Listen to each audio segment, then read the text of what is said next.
I've got a cupboard with cans of food, filtered water, and pictures of you. And I'm not coming out until this is all over. And I'm looking through the glass where the light bends at the cracks. And I'm screaming at the top of my lungs, pretending the echoes belong to someone. Someone I used to know. And we become silhouettes when our bodies finally go. I wanted to walk through the empty streets and feel something constant under my feet, but all the news reports recommended that I stay indoors. Because the air outside will make our cells divide at an alarming rate until our shells simply cannot hold all our insides in, and that's when we'll explode. And it won't be a pretty sight. And we'll become silhouettes when our bodies finally go. Oh, I didn't see you guys come in. Welcome to Thomas Hunt Show. Today is Wednesday, March 18th, 2020. Let's see what's happening. The price of Bitcoin is about even, 0.09% in the last 24 hours, with a last of 5,354, a high of 5,560, and a low of 5,067. Checking out this $1 for 18,743 Satoshis. The Dow Jones Industrial Average is at a last of $20,003, down 5.94% so far on the day. The previous close was 21,237. That's 1,262 points down today. Coronavirus update: 208,000 cases in the world, 8,272 deaths, 82,000 recovered. Stay the fuck home. That's it. Like this video. Liking this video helps more people find this video. And when you're done liking, subscribe and hit the bell for notifications so you know when the show is on. Bitcoin faces another down day as equities reject stimulus efforts. Bitcoin is once again feeling the pull of gravity as investors offload risk in traditional markets, despite the massive U.S. stimulus package, allegedly, this week. The top cryptocurrency by market value is currently trading near $5,050, having failed to establish a strong foothold above 5,500 late Tuesday, according to CoinDesk. Prices were better bid 24 hours ago when global equities were flashing green. Sentiment, however, soured during Wednesday's Asian trading hours, and futures tied to the S&P 500 fell by 5%, triggering a limit down, the maximum percentage decline possible in one trading day. Whoa. Bitcoin price hitting 2.8K, not scary, before main halving, according to some guy called Tone Vase. He always anticipated this. It's not scary. So once again, massive virus, hundreds of thousands of people sick, but he's not taking that into his model. Okay, all right. Venezuela shuts down banks amid panic. Bitcoin trading soars. That sounds good. Ominous Bitcoin price pattern spotted by top market analyst. Bitcoin is on shaky ground. Another sell-off by Wall Street. And the formation is a bearish pennant, which resembles a triangular flag. It appears when certain asset records an immense price drop and fails to recover. He believes that this right here is a bearish pennant, that the Bitcoin price, according to Satoshi Flipper on Twitter, the Bitcoin price will lose the 4,700 level and test 3,800, which he expects to hold.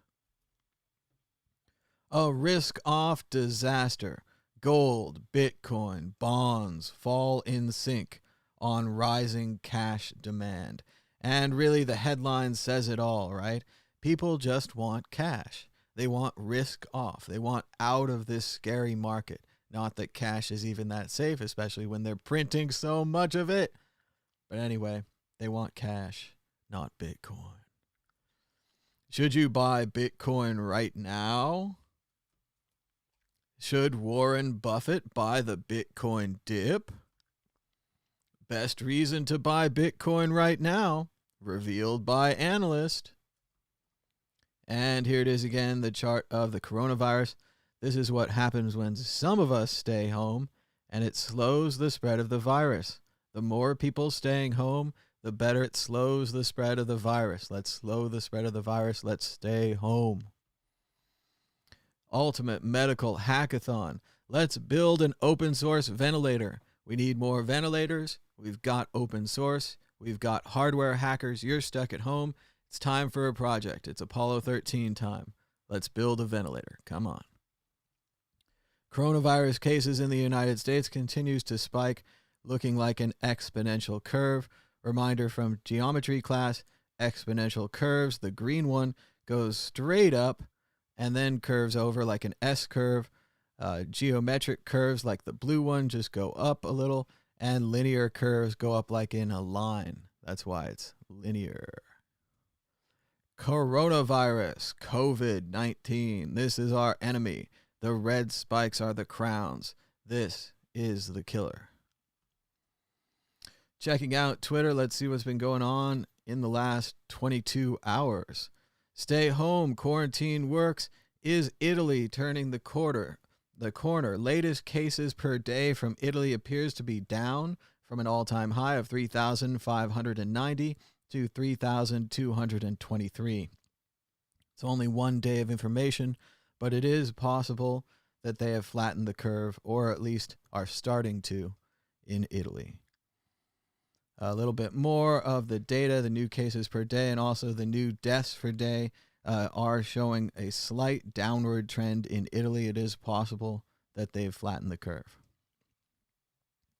Kyle Torpy is stuck in Peru. Shout out to Kyle. Kyle says he was eating a steak in a restaurant in Peru last night when the president came on television to shut out all international travel in and out. People are only allowed to leave the house for groceries and medicine. There's maybe 100, he says later 200 Americans trapped in Cusco alone with him. Many are saying in the chat, time to have another steak and extend your vacation in Peru. I don't know what you're doing down there right now, but it's a funny coincidence, and I hope you're safe, and I hope that Peru takes this well. But if you were traveling, as I decided not to, you could have been stuck in one of these random places. The funniest thing, my neighbors across the street are moving. I don't know if you guys can imagine doing this in this environment, but they're moving across the country from Las Vegas to South Carolina, and they're doing it right now. I mean, you got to do it. It's on your schedule. He's guy's got a new job there. He's got his old job here. He's got a future. He's got a life out there. But as far as your ability to stay home, your ability to self-quarantine, your ability to stock up on food, and just your energy, your focus, everything else that you're going to need to get through the madness of this.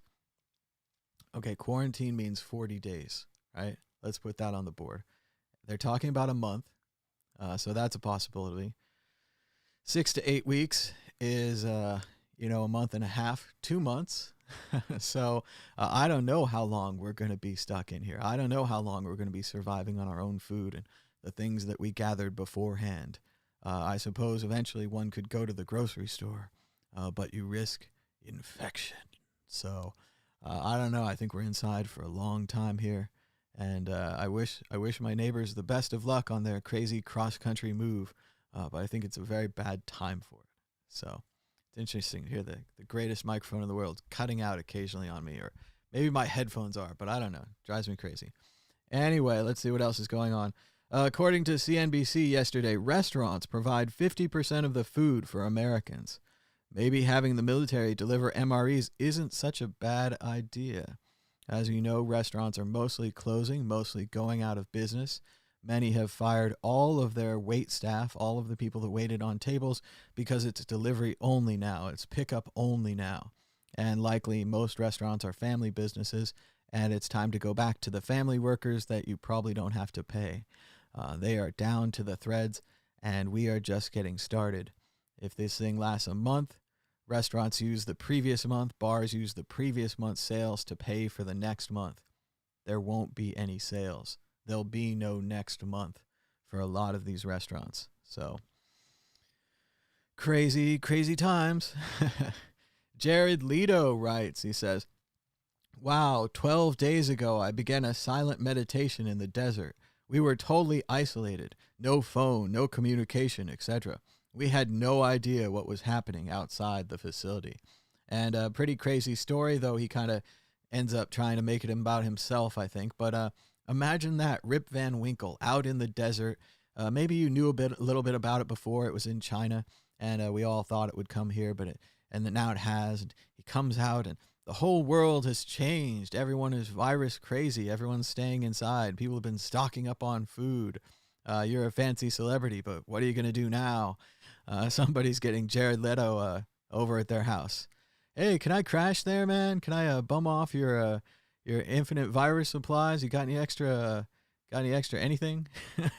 So, pretty crazy. The other one that's going on right now won't be quite as fun for my American viewers or for me, really. But in Germany, they have this TV show, well, like everywhere, they have a TV show called Big Brother. And the contestants of the Big Brother show have not been told about the coronavirus. They may have known just like a little bit when they're in, a few weeks ago or these kind of things. But no, they're going to have a special episode tonight. They think it's going to fix the ratings for the show, which apparently has been doing too well. And they're going to reveal to everyone that there's a crazy killer virus out there and that they're stuck in the stupid Big Brother house. And I don't know what's going to happen. What do you guys think? Tell me in the chat. Would you, if you were in the Big Brother house and they said, hey, surprise, there's a killer virus going on outside.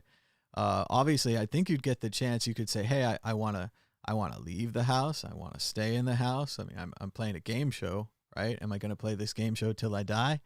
I don't know. Maybe. And yeah, so it's going to be an interesting thing.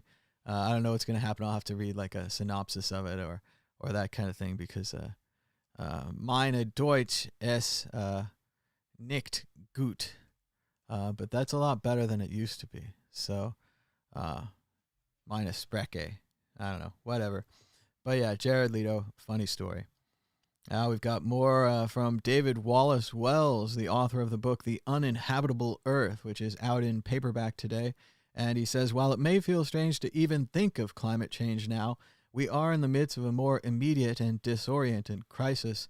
The crises echo each other in some unshakable ways. So climate change, pandemic, connected a little bit. So I'd like to thank the 20 viewers for joining us. We just started streaming 13 minutes ago, it says. And let me adjust the like bar so we can properly see if anyone likes this show. Remember, liking is how YouTube can tell other people that the show is good.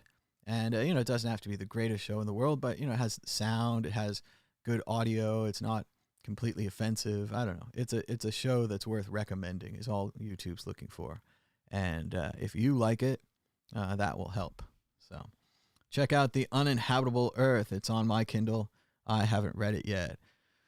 Plan B at 100 trillion USD writes, there's a big misunderstanding about the stock-to-flow model, that one red dot outside the blue bands invalidates the model.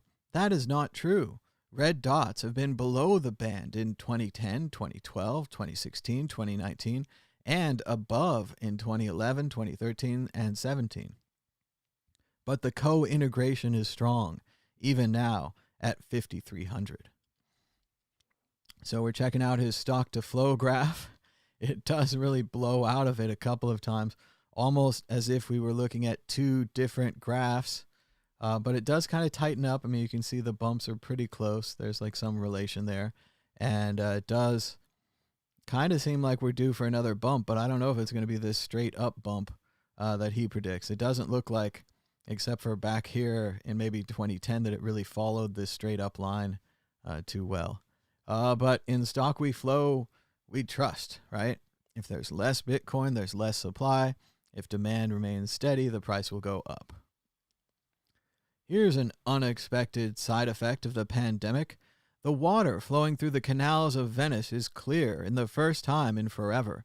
The fish are visible. The swans have returned. And it's almost too good to believe, really. I mean, I've seen that water. It was kind of blue, but it was certainly not clear. And just to look at this, it looks like a completely different canal system. You can see all the through and look at the beautiful swans. They're having a similar thing in China where by quarantining everyone, by closing all the factories, by making everyone stay home, they had the unintended benefit of fixing their environment. People can breathe the air without masks. They can see stars at night. Unfortunately, people are probably just going to give this up when we round the corner and come back to capitalism, as they were talking about so much this morning on CNBC. This intention to get back to where we were as soon as we can, and the fear that we might not be able to. And there's two sides to that fear. A lot of the people on the CNBC this morning, they were talking just on the markets. Then there was Cramer. Cramer kept coming through and saying, what about the people? What about the food? And he would also check them on the demand. People would say, hey, BMW is a good stock because they have lots of money. The Venice story is fake. Aw, boo. All right. That's fine. I believe you. I don't believe, but this is a nice town, wherever it is. Oh, well. Got fooled on that one. So we'll take it. And even if they could be fooling us in the chat, but no, I believe them. But anyway, China, Venice, what are we going to do? Getting back to normal. Yeah, Cramer was talking about feeding people. Cramer was much more about the feeding people than he was getting back to the stocks and getting back to the profits. And he could start to see the large scale of this, the way it wrecks industry after industry. He was also questioning in a terrifying way the supply chain and the ability to continue supplying food. If everyone stays home, who's going to run the machine that makes the Cheez-Its, right? And if the machine doesn't make the Cheez-Its and put them in the plastic bag and put them in the cardboard box and ship them to the supermarket, there's no replacement. So all of the processed foods were down to whatever's in the warehouses now. It could be a lot. Twinkies last a long time. They might have made a bunch of Twinkies in advance, and they're just going to keep shipping them to stores. On your unprocessed foods, you got to have your farms and your farm processing systems. Those have to run. Farms, you can kind of keep running. I mean, you got to keep watering. You got to keep feeding the animals. Processing systems, you're going to need some kind of employees, some kind of workers. Social distancing, who really wants to be around a bunch of cow blood right now? But it's possible. They could keep it going. They could keep the food going. But you really have a skeleton crew.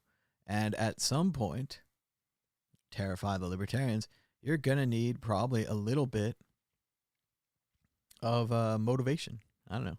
You can call it force, whatever you want to call it. But, you've got to keep these farms running. You've got to keep the food supply running. We have to look at the basics. And what's so interesting about this, and, we can debate about this in better times, and we can debate about this now because everyone's stuck at home. So it's a great time to have a nice discussion about politics amongst friends and so on and so forth. But I always think as an individual, as a normal person, I want to get my basis covered first. I'm like, what am I going to eat? Where am I going to live? What's my job? What's my work? What do I do during the day? Those are your basis, right? You got to get those covered. As a government, as a society, you would think we'd have a better basis. And they're already talking about this, and they're talking about it with fear. I don't have the article here, but there was a Bloomberg article just came out yesterday, and they were talking how every major revolution has essentially started because of a pandemic. Something went really wrong in a society. They had a major pothole. They hit it. And then everyone remembers it. And they remember that the society is not invincible and it's not unchangeable. And that also that it's not fair. There's always kind of this undercurrent of it not being fair or someone being denied or so on and so forth. As if, for example, if we could have provided better medical care to X state, that had a really hard time with this thing, and we didn't get to them. So everyone in X state is going to be ready to rebel, ready to go on this thing.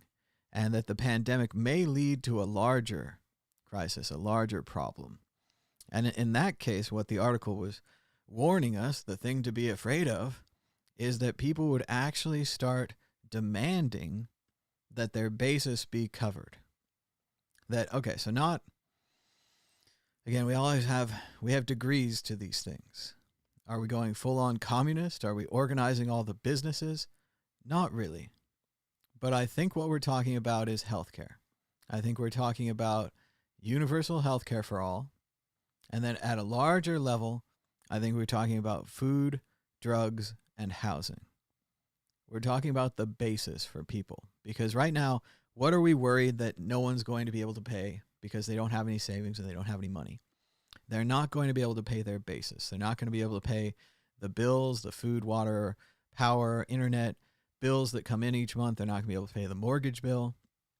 They're not going to be able to buy food, and there might not be food there for them to buy. So those are our big world problems right now, right? In a better society, and it wouldn't be glamorous. I mean, no one likes the projects. No one likes MREs. No one likes government cheese. But in a pandemic-threatened society like our society, if we wanted to build a pandemic-proof society, what would we start doing? How would we structure our society differently? Thinking in mind that it's a big ship, a starship if you want, and that we just crashed into a wave. We just crashed into a how do you do pandemic, world's greatest virus. Let me see if I can get the picture up. Where is it? Too many tabs.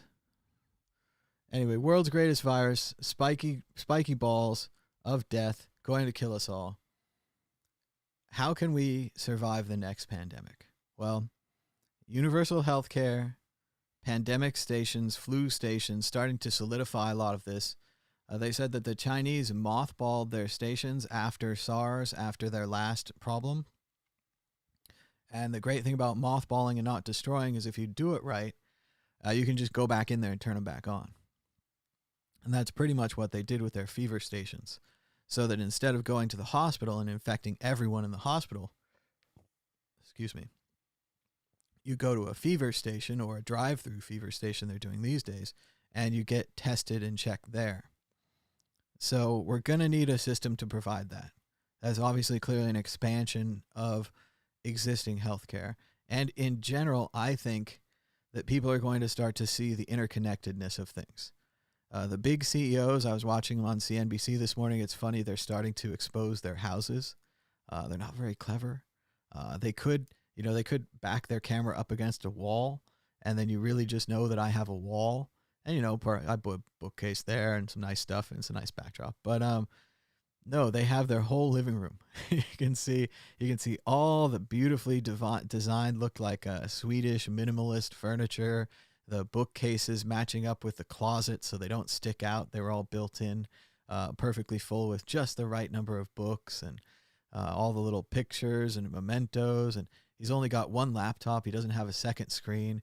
He said he only had one tie at home as well, so he really wasn't prepared for a long television journey, as we're starting to see Jimmy Kimmel, Jimmy Fallon, and Colbert all did shows from home, they're calling them. And they weren't even really shows. They managed to get together a monologue. They're not ready for this YouTube world. They can't do a live call-in show or have random guests or whatever the flexibility that we have here. But they're in it now. They've been dragged right down to where we are. They don't have any of their. They have some help. They have scripts and stuff, but they don't have assistants and cameramen and all those things. And no one told them how to fix their backgrounds right. So it's going to be funny, and it's going to get funnier watching the news. But we were talking about society and how can we make it coronavirus proof in the future. Obviously, we had a bad reaction. We did bad all over the board. But next one. So they're saying in the chat, universal health care will probably bring mandatory vaccinations.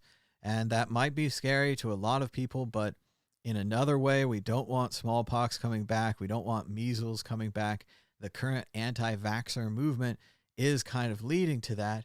But that underlying fear that, of course, the fear is they're putting something evil, either accidentally or on purpose, into the vaccine that's making people sicker, whether it's giving them autism or whatever. They're worried that it's making them sicker than a vaccine needs to make you sick. So if it becomes mandatory, which is the way that you make it work, the way that you kill the diseases, the way that you scientifically win is you essentially do make it mandatory. A lot of people are going to freak out. A lot of people are not going to like that. What do you guys think? Why don't you give me a call right now? Bring up the graphics. This is the Thomas Hunt Show on the World Crypto Network. You can call now at 1-518-600-1949 or on Skype at World Crypto Network. We just have the one phone line, so whoever gets to it first can call in, and we'll see what you think about mandatory vaccines, expanding healthcare. How are we going to make a coronavirus-proof society? And it's going to be a lot more than just putting the poor maker of Corona beer out of business. What a sad name. I remember one of the first little memes I saw about coronavirus was poor old coronavirus beer. And what a tough marketing time it was going to be for them. And the article or the tweet or whatever really had some feeling for them. But now, a couple months in, and as it's just about to turn so much worse, gosh, can you imagine working for Corona beer right now? Oh, I just give up. Just the marketing department should just walk. But anyway, I do think we're going to expand Medicare for all. I think we're going to expand vaccines. We're going to expand testing. Hopefully, we're going to build more permanent structures so that we can fight this thing in the future. All right, going back to the present, Uvos would like his $2,000 a month so he can buy more Bitcoin.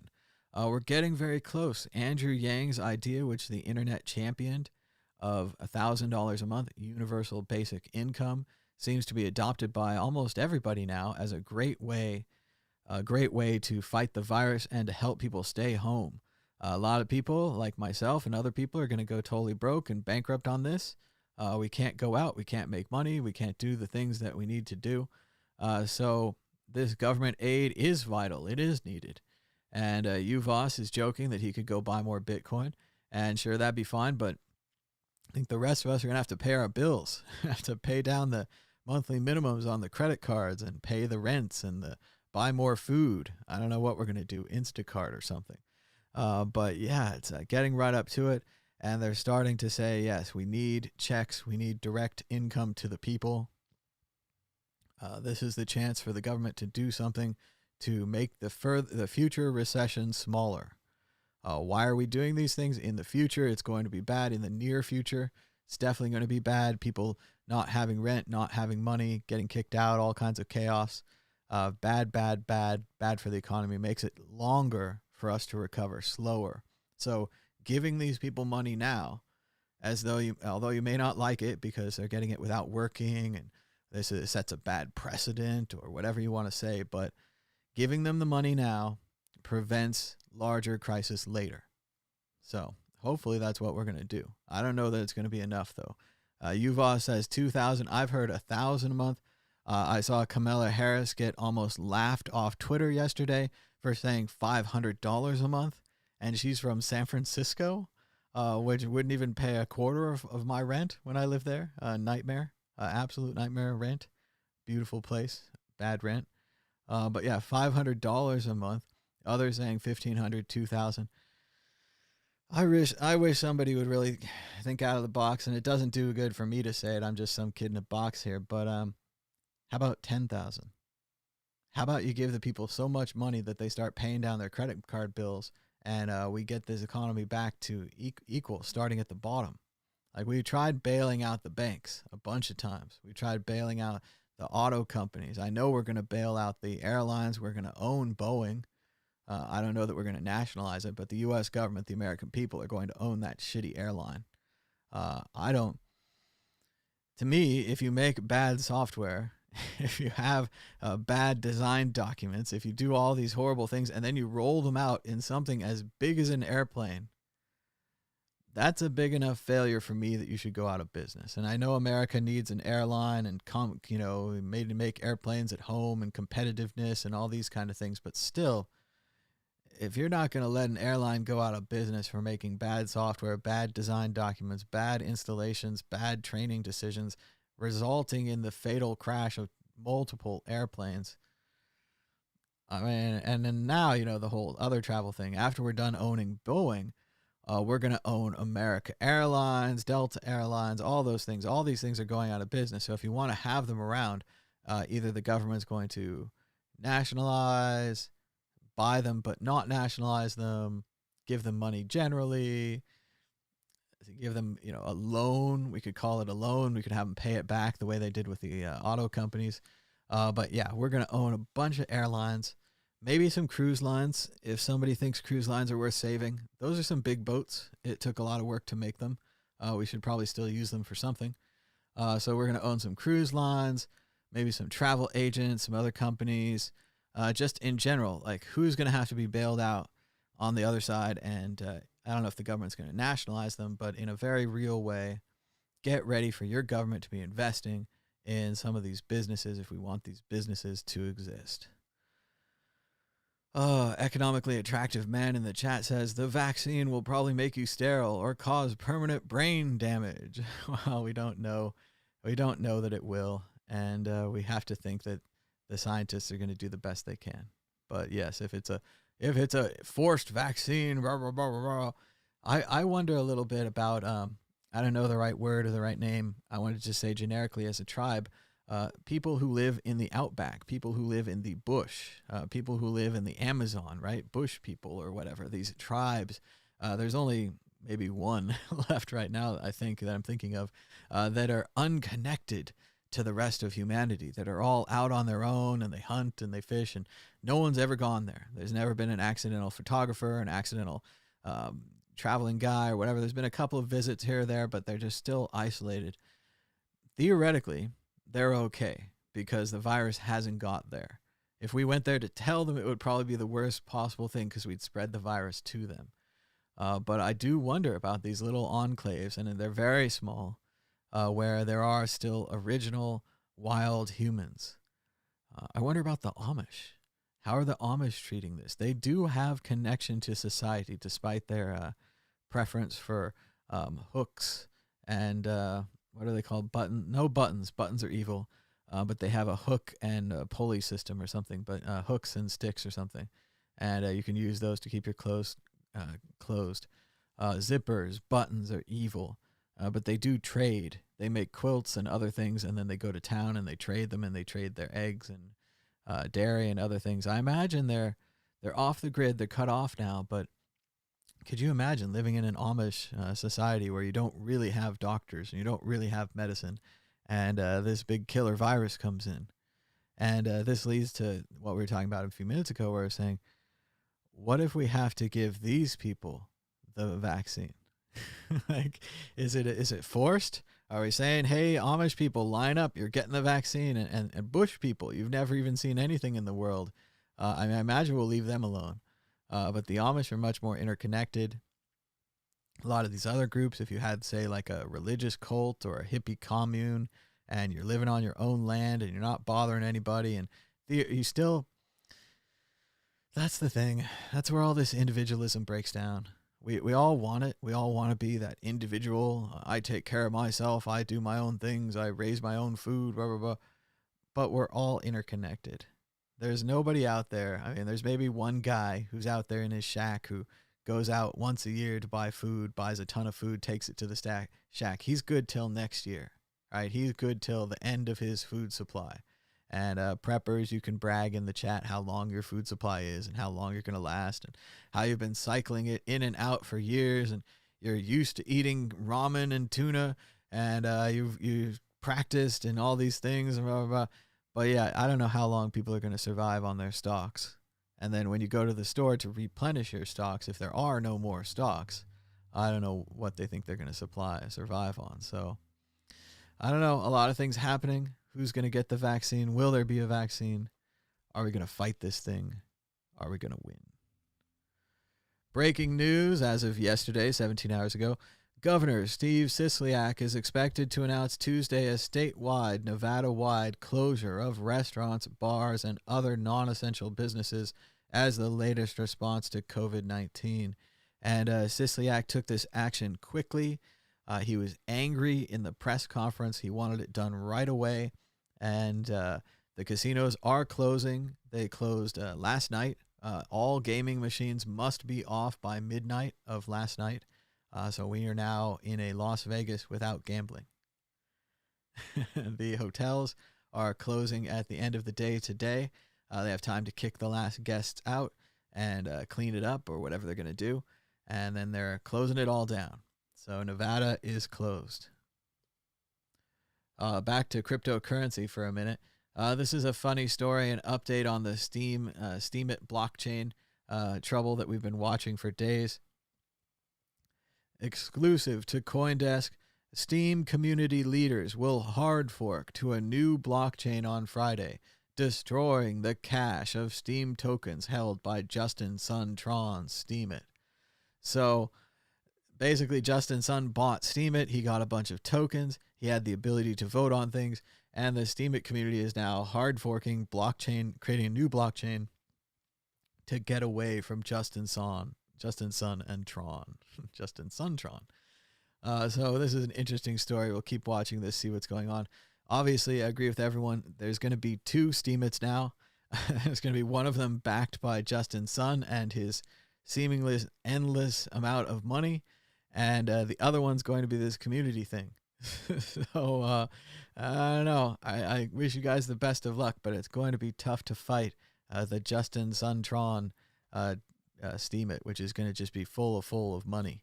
So, yeah, the number of coronavirus cases in the UK is rising exponentially.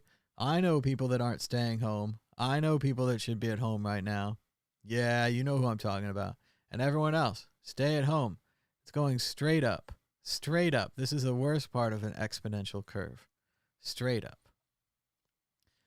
Here it is, a little show for you guys. Oh, come on, get the music out of there. You're going to take my rights. That music was fair use.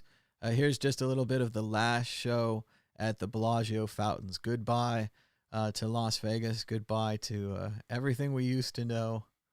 In about a month here, the NFL was going to have their draft in the Bellagio Fountains. They were going to set up a platform out there.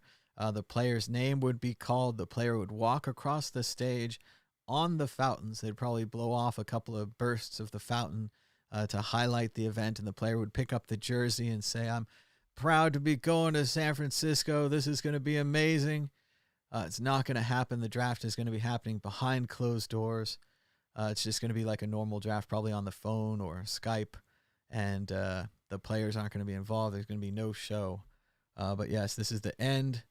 This is goodbye to the Las Vegas, to the shows, closing for America. Things are really slowing down here. So let's get this video off here before they take all my rights. Hey, shout out to Mr. B in the chat. Thanks so much for a 10-pound donation. He says, thanks for your continued efforts. And yeah, I like doing this show. It's a little easier when someone calls in or I have a co-host. I don't feel so much like a crazy person talking to myself for an hour. But if there's no one to call in and there's no one to co-host, I've got time to talk to myself for an hour. So, and I think it's valuable. It's good for you guys to think. It's good for me to think. We can just think some of these things out, and maybe it's not so bad, or maybe it is so bad, but there's nothing we can do about it. This is people keep calling this surreal, right? And let's do some internet fun there. Let's look up the word surreal. Having the qualities of surrealism. It's not a good definition. It also says bizarre. So let's look up surrealism. Let's try. Okay, so surrealism, a 20th century avant-garde movement in art and literature which sought to release the creative potential of the unconscious mind, for example, by the irrational juxtaposition of images. Nice. So we're talking about Dali. Obviously, they show pictures of Dali in the corner. There's Magritte as well. Very surreal. The faceless businessman with the apple over his face. That's a good one. But yes, surreal. Why is this surreal? Because it's bizarre. It's hyper real. It seems like everyone's saying that this is the worst Black Mirror episode ever. I was saying yesterday, it seems like a William Gibson book where we're in the stub. We're in the part of history where someone's doing a test and they're seeing how bad could it get? If you changed a couple of things, Hillary loses, Trump wins, how bad does it get? And then you just turn it off because it's a stub. It's just an experiment. The other one I liked, someone said on Twitter or somewhere, they said that this is like SimCity. This is like any other video game where it's getting towards the end of the game and the player is starting to close up shop. And what's bad is the players in the game, the individual people like us, the actors in the game, are starting to wake up. And that's ruining the game for the player. So the player may do what people do in SimCity, where you unleash a virus or you unleash a Godzilla and you close out some of your population so that at least people will focus on the Godzilla and not focus on the simulation and everything being fake. So stop waking up. maybe too many people are waking up to the realities of the simulation and the realities of the interconnectedness of people, and that we do benefit when we work together, and that we have been working together, and that there are many examples of us working together in the past, and that not every example of people working together is called communism. Maybe we'll learn that. But it has been a very surreal time. Going over to my man, Robert Reich, used to be Housing Urban Development Secretary, I think, under maybe Bush the first. I don't know. He's a classic guy. Maybe Bush the second. But he says, say it with me, universal vote by mail. Universal vote by mail, universal vote by mail. And I've been saying vote by mail for years. You get a beautiful, wonderful paper ballot. People have time to vote. They can vote over weeks. They can access information while at home. They can look up articles and read about people right there. People with disabilities, other people can vote relatively easy with the bubble system, or they could be assisted by someone because they're at home. Their assistance, their family is right there. You can check the paper ballot afterwards. All you have to do once you've gone to vote by mail is have open source tabulator machines, open source in the hardware and the software, that we can verify before every run that they're properly counting the votes. And then we could actually have a clean election in this country. It would be amazing. Additionally, it's easier for people to vote. No one has to stand in line. No one has to wait at a polling place. No one has to get time off work. You can vote in the evening. You can vote in the morning. You can vote at lunchtime. You just fill out the ballot, fold it up, put it in the mailbox. Trusted system. We already use mail for business. Just keep using the mail system. The alternative is delay the election and Trump gets to be president for another year. We've never, ever done that. And I don't like it. But we can't have people going to polling places. I'm pretty sure this Tuesday, this was our last primary. Several of the primaries have moved to the future. Ohio said they didn't believe that their people would be safe, and I kind of agree. So they've moved all these primaries. We think Biden's going to be the nominee. But are we going to have an election? If we had vote by mail, we could still have an election. We could still be a democracy. Hey, check it out. Even in these turbulent times, I got to play a little Tetris yesterday, and I took down the field. Tetris Maximus, #1, with a bullet. It's a great game. Tetris 99. You get to compete against 99 other players in Tetris at the same time, and they send pieces back and forth, and it gets really intense. It's a great game. Say, UVOS extra year for Trump. I know, I don't like it, but if we can't vote, we can't vote. And I'm not a fan of the president, but he is the president. So I would guess an extra year. They say no election means Pelosi would become president of the United States. That might be possible. I generally am up on constitutional issues, but I don't exactly know what happens if we're not able to have an election. I know if the president was impeached, if the vice president was impeached, Secretary of State Nancy Pelosi would be third in line. She would be president then. But if the president is unable to have a re-election, to have an election, I don't know. Somebody, if anybody knows, write it in the chat, and I'll tell everybody what we're gonna do. Here it is. Here's that Bloomberg article. Global supply chains are breaking, borders rising within nation states. Stock exchanges are convulsing with fear, and recession looms over the global economy. The coronavirus has disrupted world order, and they say, get ready, a bigger disruption is coming. The COVID-19 pandemic reflects a systemic crisis akin to the seminal crashes of the 20th century. So I'm running out of free articles, but fortunately I saved my view for now. It's first in a two-part series. It's unlikely we're going to get the second part. But as they were saying, globalization used to seem like a fact of nature. It's over now. The world's changed so dramatically. There may be a revolution in art, science, philosophy, economics, just as in the 20th century. It's getting really, it's a word of the day, I guess, but it's getting really surreal. It does seem like we're going back to the 20s, right? We had the stock market crash of 1929. It came a little early. We have general unrest. We have random wars in Syria and other small countries threatening to set other countries into larger fights. It seems very much back to the 20s. It doesn't seem like Thomas Friedman's golden arches theory, according to which no two countries with McDonald's restaurants would go to war. It doesn't seem like that's going to last. Yes, we're definitely having a new crisis here. But yeah, check out this Bloomberg article. I don't have time to read it all on the air. Here's a little bit of Governor of Nevada, Democrat Steve Sisolak. He's not messing around. I don't know if I can make this any clearer, that people are looking for a loophole here. This is affecting the lives of our citizens. People are dying. You know, every day that is delayed here, I'm losing a dozen people on the back end are going to die as a result of this. Kevin Durant, one of the most fit people in the world, tested positive today. It's incumbent upon the citizens of this state to take this seriously. Next question. Bam. Great from Sisolak. Also scary. My brother brought up the point. Sisolak seems really scared. He must have access to numbers that are worse than the numbers we're seeing. Or he's just acting on this. He's just seen Governor Cuomo. He's seen the Gavin Newsom. Well, he's not. London Breed, the mayor of San Francisco, shutting down San Francisco.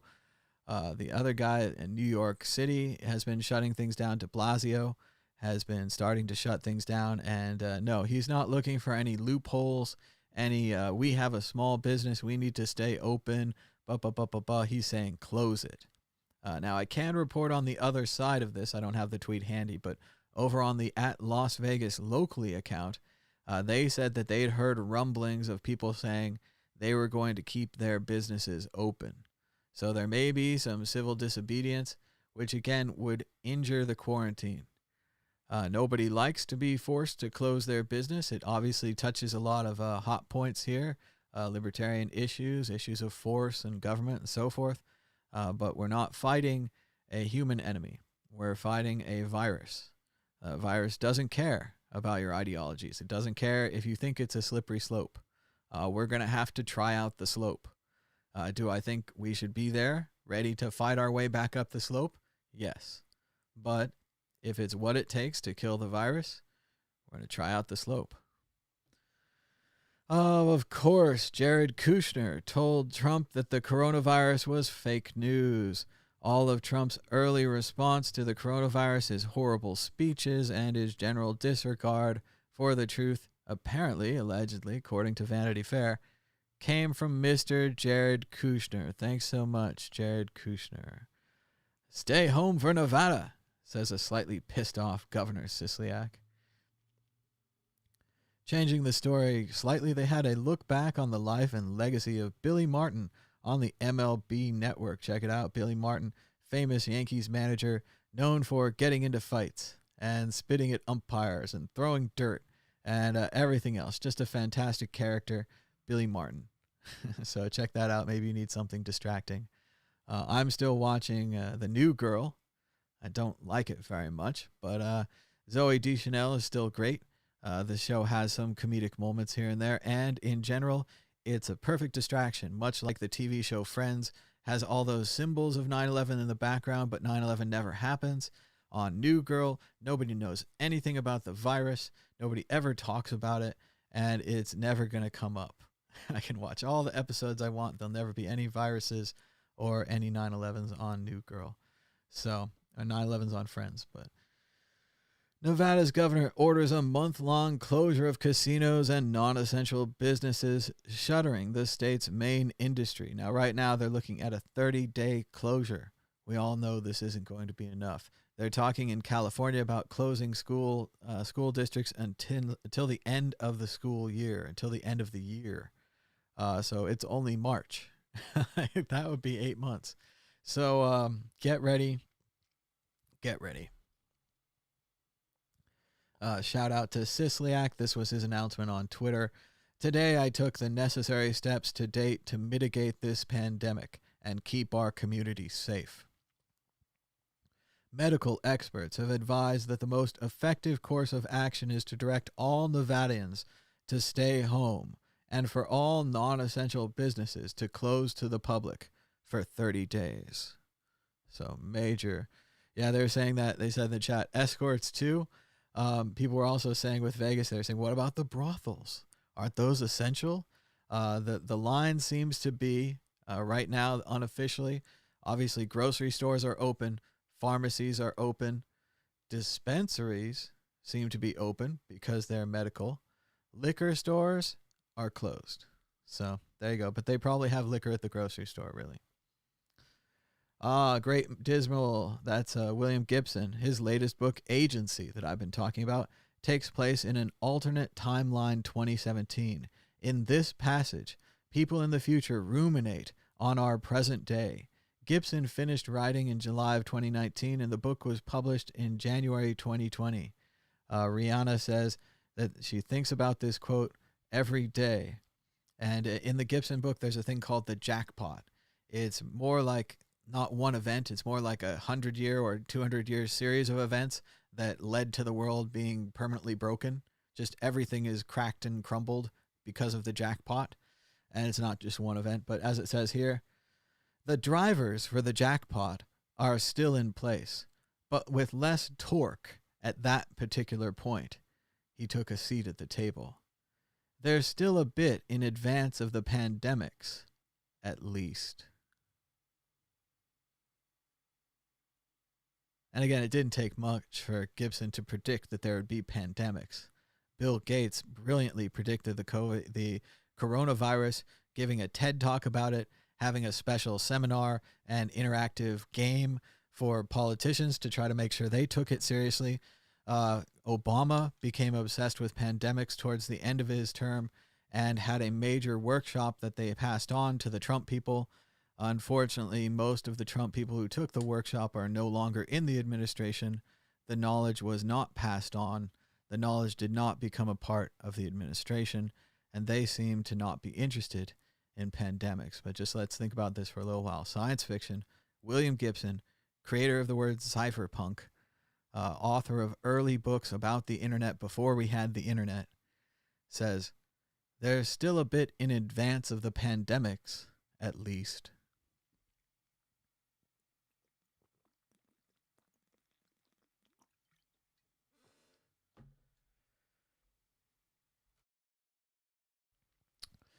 Just a little bit. Just a little bit. And thieves have swindled $2 million from coronavirus preppers with hand sanitizer and other fake medicines. They're accepting cryptocurrency. So, once again, Bitcoin, other cryptocurrencies like Bitcoin, they're one way. They're direct. If you send your money to the scammer and you're expecting to get a box full of hand sanitizer or a box full of magical beans that will instantly cure the virus, you just sent your money away. It's gone. Pomp says the Fed is now going to do $500 billion overnight repo operations every day. That's $1 trillion in a day. Jesus.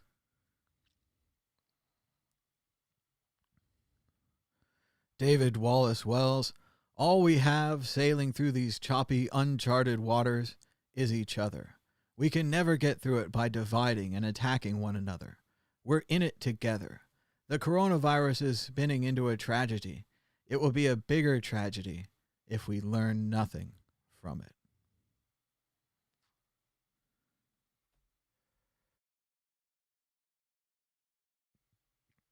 Checking out Andreas Antonopoulos. He writes, first, zero interest, then QE to infinity, then negative rates and currency controls, then cash limits and helicopter money, then e-coin and cash ban. None of it will work.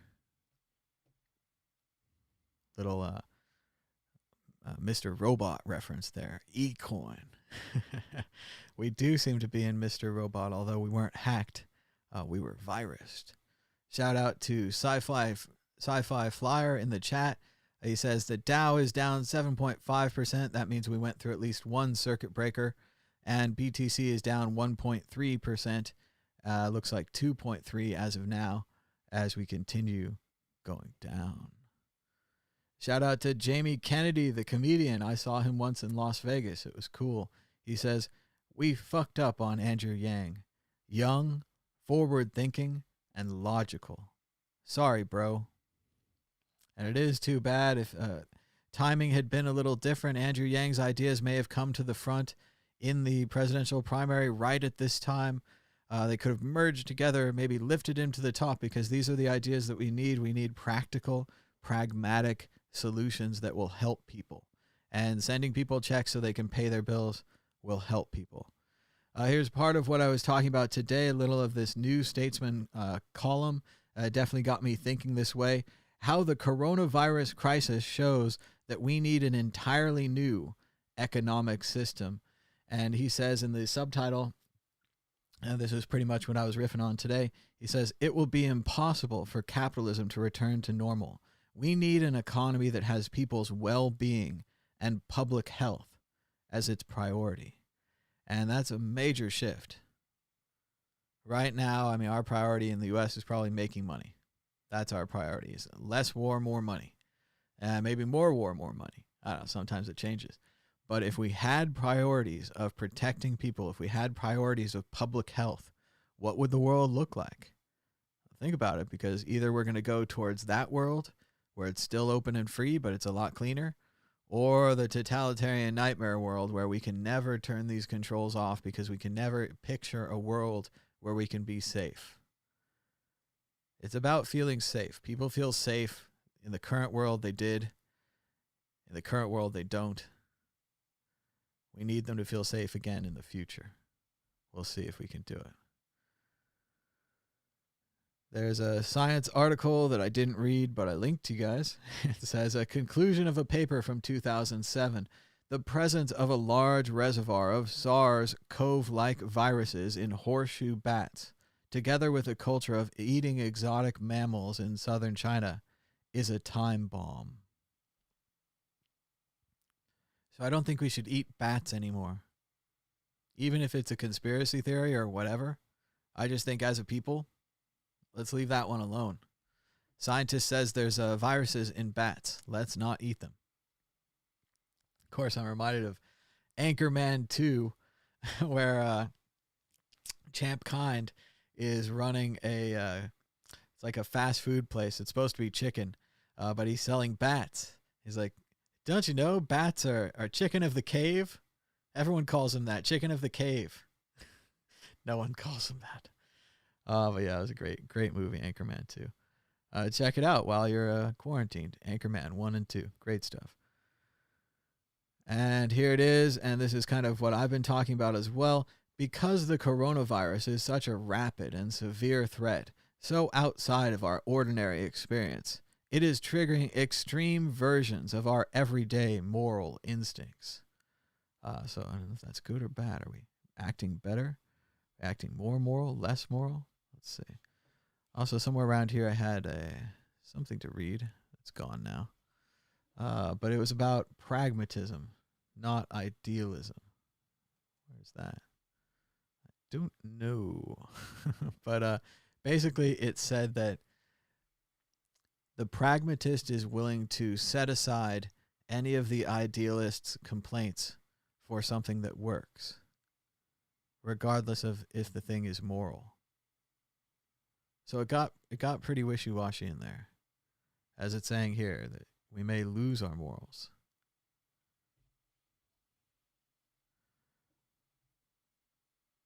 As it says here, the failure of the government's response to the coronavirus crisis can be traced directly to some of the toxic fantasies now dear to the Republican Party.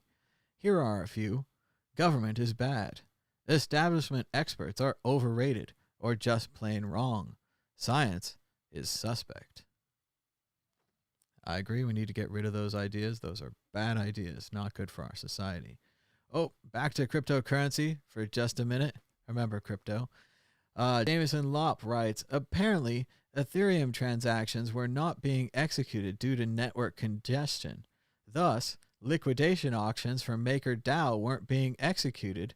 Thus, someone was able to step in as the only bidder to buy $8 million for zero. So there you go. That's why you shouldn't use Ethereum. If the network's congested, no one can bid in the auction except one hacker, and the hacker got in there and bought $8,000 worth of your stuff for zero. Good job. Way to run a test with $8 million of someone else's money. Yeah, the Big Brother German coronavirus live TV special. Hopefully my fans in Germany can watch that tonight, report back, see what you think. I had an interesting morning with the Twitter iOS app. It appeared to be broken, but later on, I think that this is a new feature, and they just didn't tell anyone about it. So it threads tweets randomly. If you scroll up too much on your tweet, it used to just go to the top. Now there's a level above the top where it will thread your tweets. But if you go back down, it won't thread your tweets. But the button tweet all is the same in both of these. It should say thread tweet, and the other one it should say new tweet or something. It should have some kind of differentiation. Also, it should some kind of graphics that show you that you can go up or that you can go down. It doesn't have any of that. It's just confusing, hard to use. So, Twitter, fix your stuff. As I said about the new girl, I really, they or won't they? They're definitely starting to get together. And I don't like Nick anymore. Nick has become a bad character. He's a failed law student. He's a wannabe writer. He doesn't really seem like he wants to write at all in the TV show. And he was playing incredibly cruel pranks on his friend and roommate Schmidt. So this is my soap opera that I'm watching now. You guys should all pick one. It doesn't matter what it is. It can be higher brow than this. I thought lower brow would be a good place to go. But you should pick a soap opera, and you should start watching a couple episodes a day just to distract yourself. You don't have to watch the news all the time. You don't have to watch. There are no more sports. So pick an old show, start binge watching it, post about it, enjoy it, find somebody to talk about with it. It's good stuff. Shout out to Brew Dog. This is a brewery in Scotland and England. I got to go to one of their places in London, and they are now making hand sanitizer. They call it Punk Sanitizer. They got a cool logo and everything, and they're probably giving them out or selling them or something. I don't know, but this is an example of things we could be doing in this country. I've not seen any Budweiser hand sanitizers yet. Maybe someone should tell them that this little itty-bitty company in Scotland figured out they could use their alcohol systems to also make hand sanitizer, something we could really need.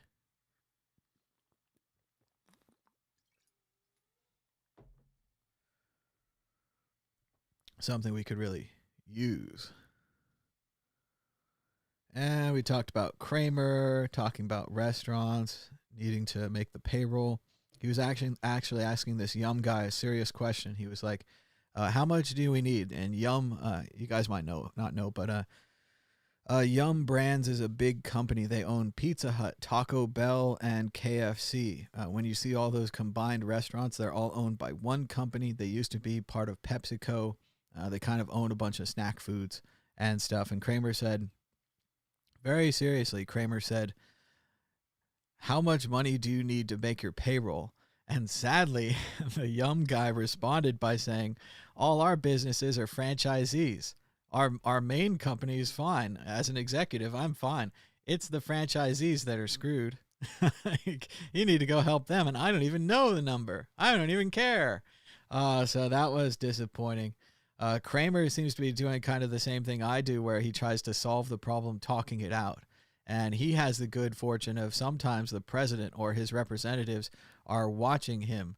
And even today he was saying, oh, maybe they're watching this. And he gives them the idea and sees if they'll take it. So he was actually trying to help there. He was trying to get down to brass tacks. How much do we have to pay to keep these restaurants running? And that's what caused me to tweet, I'm not interested in what you believe in. I'm interested in what works. And then I'm passing off the old Fitter Happier quote from Radiohead. Pragmatism, not idealism. But it's still a really good quote, even if it's from Radiohead. 3 hours ago, the markets opened 6% down, but no circuit breaker yet. Kramer said, I'm not advocating capitalism, but I want to win. And when we come back, we'll be stronger than ever with a healthy workforce. So Kramer's getting really political, really rah-rah on the mornings. They're waking him up early, and they're still making him do his nighttime show. So he's pulling double duty. Kramer says, when they hear hiatus, they think end of days. We've got to get that off the table. That's scary even to me. But we might have to take a hiatus. We might have to close down the markets. I mean, that's what I've been saying here with the food. Like, there might not be any more Cheez-Its. Ever. I mean, I don't know. Somebody's got to run the machinery. Someone's got to make the actual ingredients. Someone has to raise some kind of cheese or some kind of chemical to run those machines. If we don't have farmers, if we don't have truckers, if we don't have the infrastructure that brings us food, what are we going to eat? So we got to think about that. Kramer says, I don't understand why the president doesn't just pick up the phone, call the Saudis and say, this is a two-way street. If you want our protection, don't destroy our industries. And I agree with him. I'm not sure why no one is talking about Saudi Arabia pushing the price of oil down to $20. It was $30 about a week ago. Now it's $24 last that I saw. They're pushing it down to $20 because they want to run the Russians and the American shale oil companies out of business. So this is horrible, and it's happening during the coronavirus crisis, so it's really not a good time for this. As they said on the San Francisco police Twitter account, criminals, please stay home.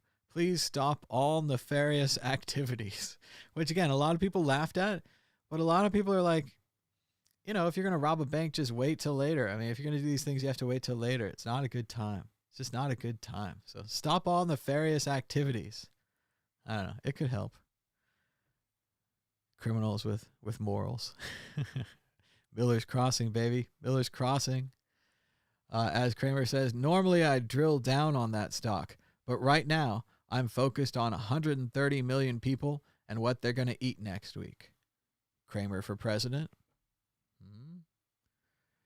And Kramer also said, according to Nick, he said, please don't confiscate our gold. Ooh, Kramer's a gold bug. Shout out to Ramp Capital, who's become Bear Market Capital, talking about Penn Gaming Company is at $6. A month ago, it was at $39. And he updated it later saying that Penn Gaming Company had gone down to $5. $5. Unbelievable. Unbelievable. So let's see. Kramer says, you could stick with the 4% yield and buy Coca-Cola, or you can go with Stephen King and the Grim Reaper. I'm not there yet. I'm buying Coke. So there you go. Kramer keeping things going on the CNBC stock market. Shout out to the chat. Mr. B says he's one of the owners of BrewDog. Very cool. I think I've seen him on TV a bunch of times. They brewed beer on a boat, and they brew beer in odd locations. My brother's a big fan of beer brewing, so we definitely checked them out in London. Had a couple of pints and a flight or whatever down at the old London shop there, and it was very nice brewery. So they seem like nice guys on TV too. And it's interesting when they go to random places to brew beer and the troubles that they have, like the temperature or the water or things like that. So it's a cool show. And they were also saying, yeah, owner Brewdog, I'm going to drink some more water.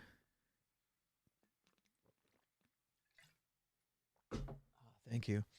And they had an earthquake in Utah. So end of the world 2020. AR says he didn't feel it. He wonders where it is. Maybe Honey Education has mead. Well, if you're in a honey and education, hopefully you have mead at home. So you can at least drink mead. Maybe you can even make mead. So, but yeah, earthquake in 2020. I don't know. I don't want to be negative about it, but it's been hard to say there's been a lot of positive things in the news since poor old Kobe went down. 2020, Kobe's like, peace out. Coronavirus is like, we're going to get you all. You kind of wonder, is Kobe the lucky one? I don't think so, but you have to kind of wonder that. We Smoke Bitcoin says that the USA is building more oil storage and buying up that cheap-ass Saudi oil. That's good, but we're going to lose our native shale oil production, which actually made us energy independent for the first time. If I was president, I think I'd step in. I would backstop those industries and say that Saudis could lower the money as much as they want, but we would pay the difference to our shale oil people to keep them in business. Then we'd have a competition of how long we could do this. And there'd be other economic and political pressures brought to bear on them as well. I'm not sure why we never raised anything against Saudi Arabia, but then I do have my own theory why. So they have all the money. so it goes. We Smoke Bitcoin says, when the price is down, that's when you fill your bags, right? So it could be a good idea for the U.S. to buy more oil to fill up the so-called strategic oil reserve. It always seems to be strategically empty when we need it, but I like the idea. General Byzantine says they might come and confiscate your masks. We need a socialized mask system. And they say, Trudeau isn't a cosplayer. He's a mask hoarder. He's very smart. And I did see that I believe Canadian Prime Minister Justin Trudeau, his wife, may have the coronavirus or may just be in quarantine. As I recall, I think his wife is a little older than him. She was his drama teacher in high school, and they had a little bit of a romance, and then he like graduated college and came back, and they got married, something like that. I don't have the exact story. But Justin Trudeau, what a character. What a character. So interesting stuff. But We Smoke says it's over, that prices will go up, that Saudi is broke now too. I don't know. They went balls to the wall on this $20 thing. And whenever you make a move like that, it always seems like you have the strength to back it up. For anyone that's not interested in oil, basically the Saudis have the ability to increase production. Increasing production reduces the price.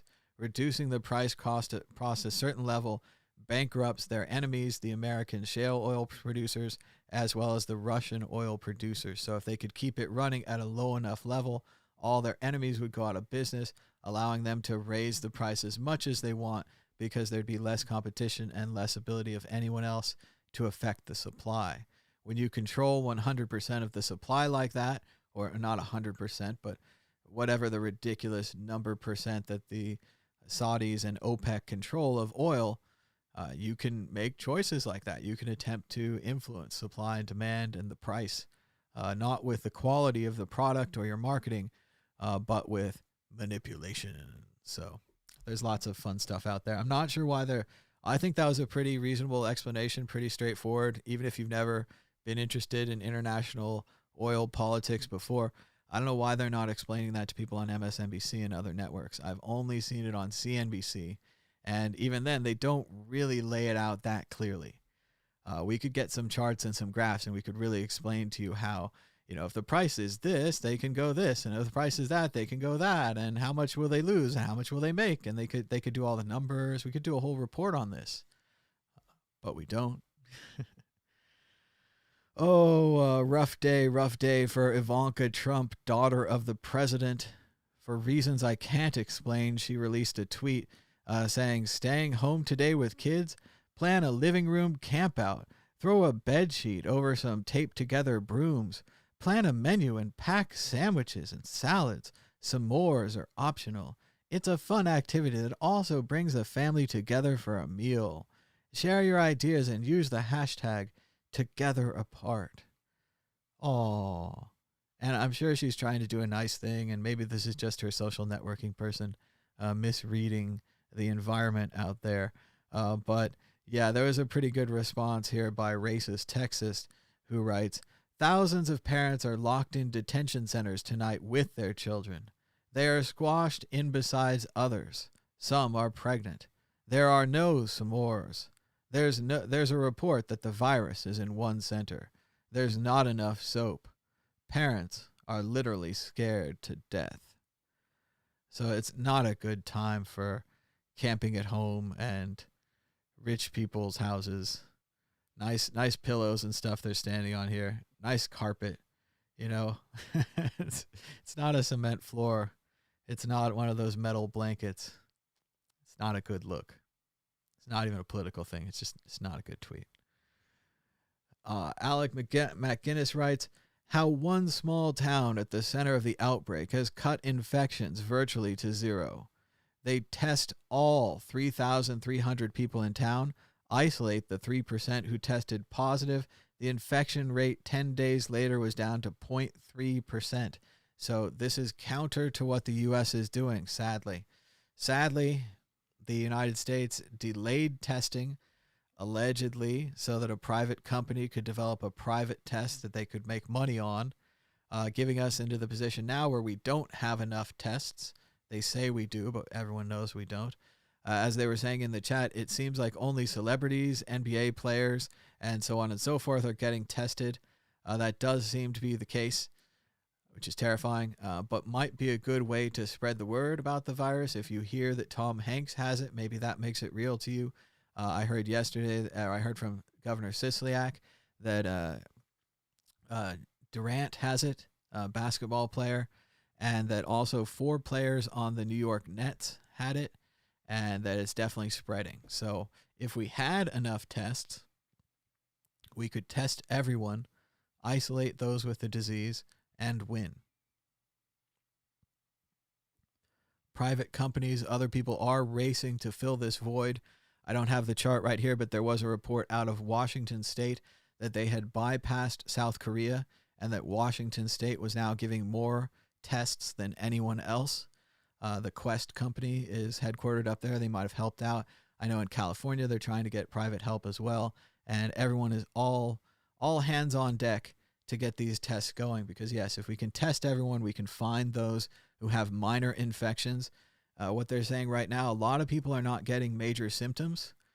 Great for you, bad for everyone else. If you're sick with the coronavirus and you're not getting major symptoms, that means you could be walking around spreading it. So lots of people who are sick but don't think they're sick could be detected if we had more testing, if we tested everyone. These people who have slight conditions, put them in one of these gymnasiums, make them hang out for a couple of weeks. Don't infect anyone else. It's not great. It's what we got. As it says here, the depth of economic damage in the United States is directly connected to the federal government's ongoing failure to provide testing for the coronavirus. Testing remains one of the best ways to limit the damage, and he quotes that Blue Bottle Coffee was shutting down locations in America, but would be keeping locations in Japan and South Korea open because those countries have extensive testing and medical support clearly in place. Much like I was talking about earlier, in our new economy, in the new future, if you were Starbucks and you know that a pandemic virus can wipe out your profits, you need to take better care of people. You need extensive testing and medical support clearly in place for the next time. Imagine if the next time this article reads the other way, and it says, Japan and South Korea don't have enough testing. We're closing our stores there. But we're keeping our stores open in America because they have lots of testing and lots of preventative care since they switched to Medicare for all and universal health care, realizing that health care, the right to health, the ability to be healthy enough to work, is a human right, a universal human right that improves our society, keeps us healthy, and makes us more money. Testing, preparation, Medicare for all.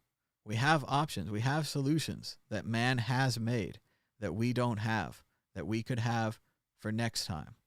Don't let this be one of these things where we forget about it because we didn't talk about what we were going to do for next time. And we just say, oh, just kick it down the road and there'll never be another pandemic and there'll never be another this and there'll never be another problem with the voting machines, and just kick it down the road and don't do anything.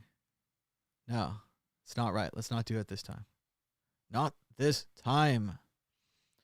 Shout out to you, the viewer at home, the person who gives us the thumbs up and the share.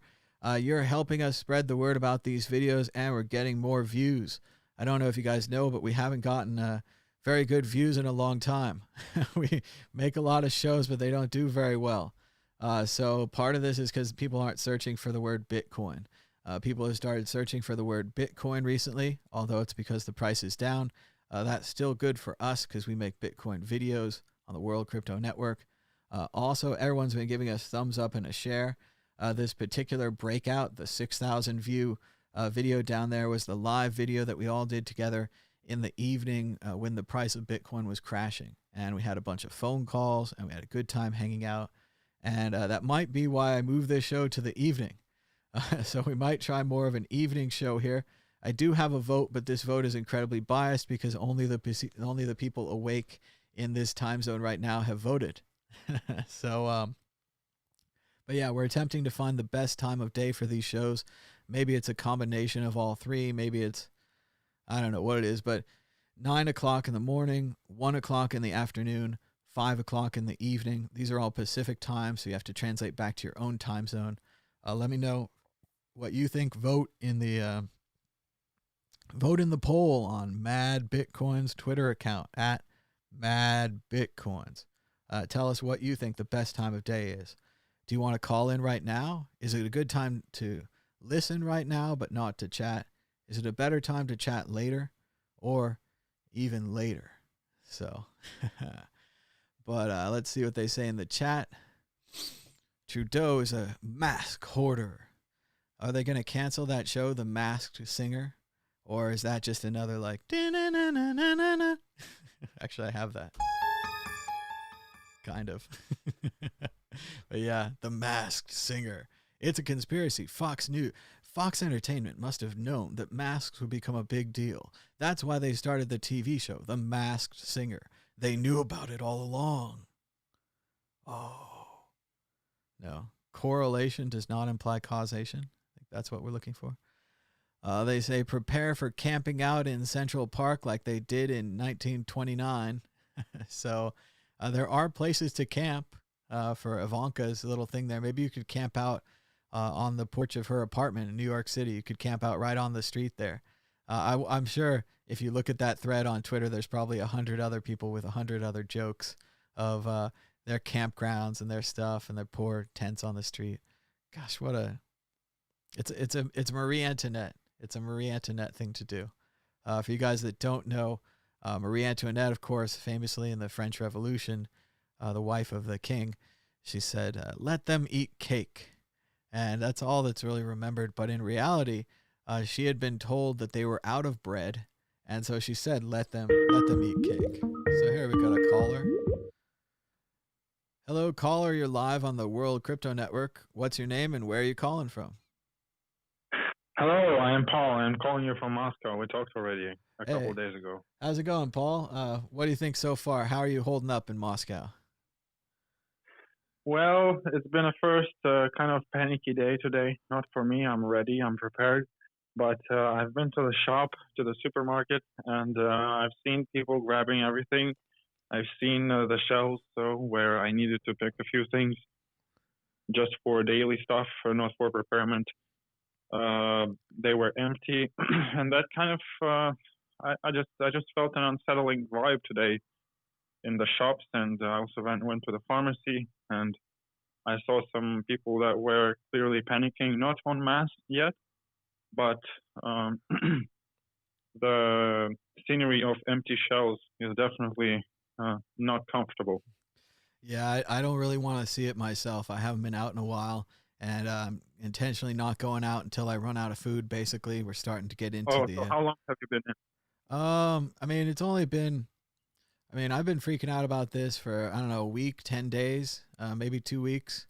But this has all been just Okay. a personal choice at this by me and my brother. And we do a couple of outs, like we went to the grocery store to get more food, and then we went to the grocery store again to get more food, that kind of thing. But in general, no, I want to stay home. I don't want to go outside. But it is scary because Yeah, I've heard the that in the, food.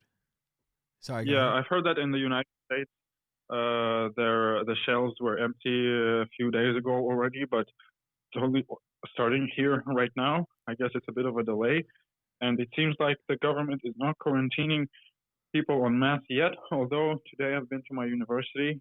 I'm not going to the university, but I just had to bring some stuff in, and I was wearing a respirator. But the university is actually closed right now. Um, the students are studying only. Uh, it's like a long distance studying, like what do you call it?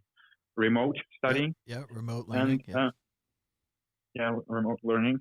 Uh, so some things are happening, but there are no travel restrictions yet in terms of within the country, and you can also go outside the country, of course. But there are some other things that are unsettling because, for example, my mom right now is in India and she's stuck in Goa because there is no flights out. That's definitely the way. That's what it's looking like. I know another friend of ours is stuck in Peru, and yeah, you just can't get back. And I don't know what we're gonna do about all that. I mean, Yeah, it's her flight after tomorrow. does she have a place to stay? Is the airline doing anything, or Yeah, is it? she has a place to stay, and the person who she's renting from agrees to rent it week by week right now because she doesn't know when she's going to leave. But it's possible that she is going to leave on like a military evacuation aircraft, which is Wow. definitely uncomfortable. Yeah, yeah, they had that with the cruise ship people, where the United States government went to go get them, and yeah, they brought them back on one of those C-40s or 140s, one of the big ships, big airplanes, with just the seats in the big deck where they could put tanks or buses or anything. And Yeah, the conditions weren't even very sanitary. They say they're worried about the plastic sheeting was put around the sick people, and no one was given gloves or masks, and it's creepy. yeah. In Russia, you also sit on the floor. No, you don't have any seats. Oh, that's scary, scary stuff.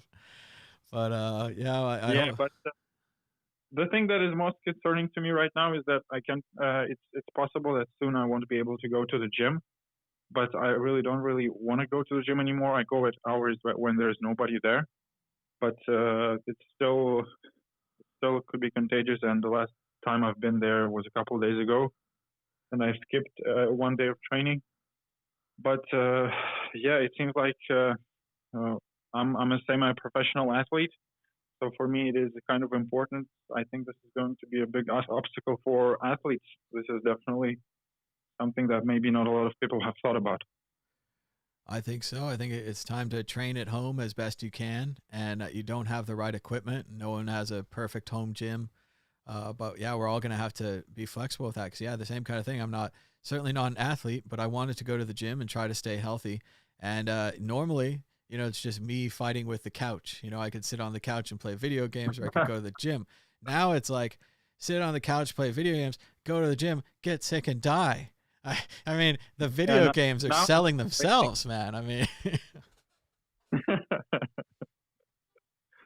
Anyway, it's been great talking to you, man. Nice show. well, thanks so much for giving me a call, and just give us a call later. There's a question in the chat. They say, "Is Russia denying a problem? Do they not have tests? Is there any Yes, official response?" Or I think so. They are denying a problem. See, there is a massive constitutional crisis going on right now in Russia. mm, The president is trying to basically stay forever. He is changing the constitution, and the parliament has already enacted the changes. So the only last step to basically make him like a czar is is for the constitutional court, which is controlled by the government, of course, to approve this change. And I think actually they approved it today. So basically, the last step right now is the referendum, which should take place in April. And until the referendum takes place, I don't think they are going to acknowledge this problem, precisely for the reason that they need people to vote. Wow, that's scary. Because that's a definite political reason to act the way they're acting. So I can't see them Yes. changing their mind on that. Yeah. Yes, there are actually very big numbers. There are thousands of people in most cities, most decent-sized cities. There are hundreds and even thousands of people who have severe respiratory syndrome. So they have pneumonia and they are requiring medical attention. But and clearly those are coronavirus cases, but they are not reported as coronavirus cases. They are just reported as what is it called in English? Some sort of other respiratory virus or bacteria. Well, that's a terrifying condition to be in. I know we played a video yesterday from the Italian people and what they'd wish they'd known 10 days ago. And I know 10 days from now in America, we're going to be wishing pretty much the same things they were saying about staying home and trying not to spread this thing. But it would be a totally different situation to be where you are, where you probably can't even talk about it. The media is not talking about it, and no one's going to talk about it if it's against the interest of the government. So scary times. Definitely stay home. Try to not get sick. You know. Yeah. That's the safe bet. Thankfully, I have some respirators to filter the air, and I bought some alcohol and bleach. Actually, I don't have bleach right now, but I'm getting it soon. So, yeah, hopefully we can push through this. I think it's actually very hard to stay clean of this because if you think about it, if it stays in the air for I think it's up to 3 days or something, I read something ridiculous like that. It's airborne pretty much. It's not like it's in the droplets. So if you think about that, like this stuff could float everywhere, and it could float to your house from like a mile away, basically. They're still back and forth on the airborne nature.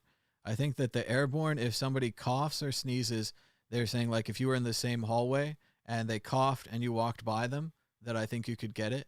I don't think that it lives a really long time in the air. I think it just could be transmitted that way. They also said something like it only lives a few hours on copper, 24 hours on cardboard, and 2 to 3 days on metal or plastic. So that's pretty scary that it could be on substances for that long.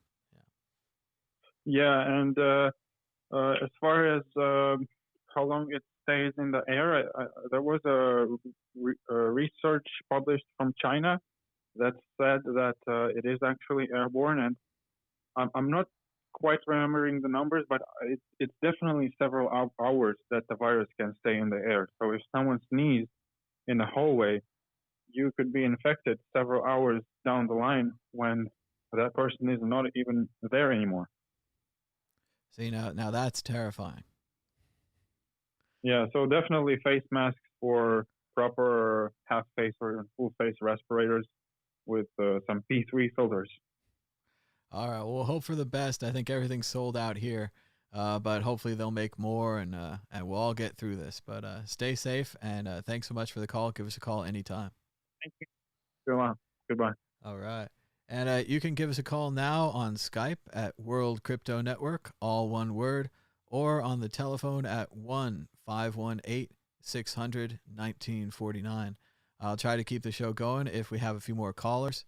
It's easier. I'm kind of running out of news stories, but we're checking out the chat. They say 43 watching, 23 likes. You know what to do. And everybody should like this video. That really helps more people find the show. I even think YouTube runs a ratio on you. So right now we have about half likes, which is awesome. We have about 50% likes. But I imagine if we had a ratio of like 75% likes or 90% likes, that YouTube would be really excited and would be promoting our videos more. So that would get us more callers and more likes and more views and all those things. So that'd be good. They say that you should shower in vodka hourly. I don't think he has enough vodka unless he's better stocked than I am. Good question by General Byzantine. That was great to ask Russia while we had him on the line. Very cool to have this kind of worldwide presence of people talking to each other.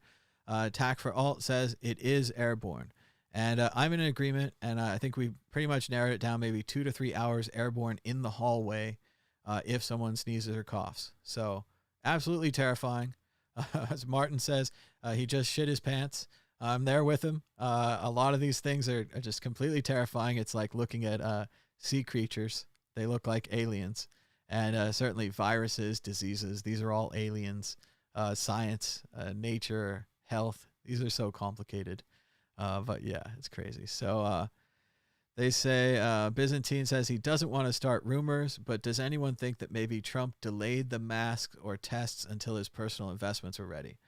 I can't think that. I do think unfortunately, and it's going to come out later, we're going to have hearings and everything on this, but I do think they bungled the response and attempted to get a copyright version of the test that they could use. I do think that they were trying to get a royalty, a little profit on the test, and that's delayed our ability to have a bunch of tests, and they didn't open it to everybody. So I think that's going to come out later, but I don't know about this investments in personal masks and stuff. But I do think, and I hope, and I remember the stories that they taught me about World War II, that we converted the factories over. So I don't know what's happened with 3M or whoever makes these masks, why they're not just delivering them to Americans everywhere and to the world beyond that. Like once we're supplied up, let's supply the world, because if we don't beat this virus worldwide, we're not going to win. Like this whole ethnocentrism, America first nonsense that we brought back with us from the 1920s, and it's here again.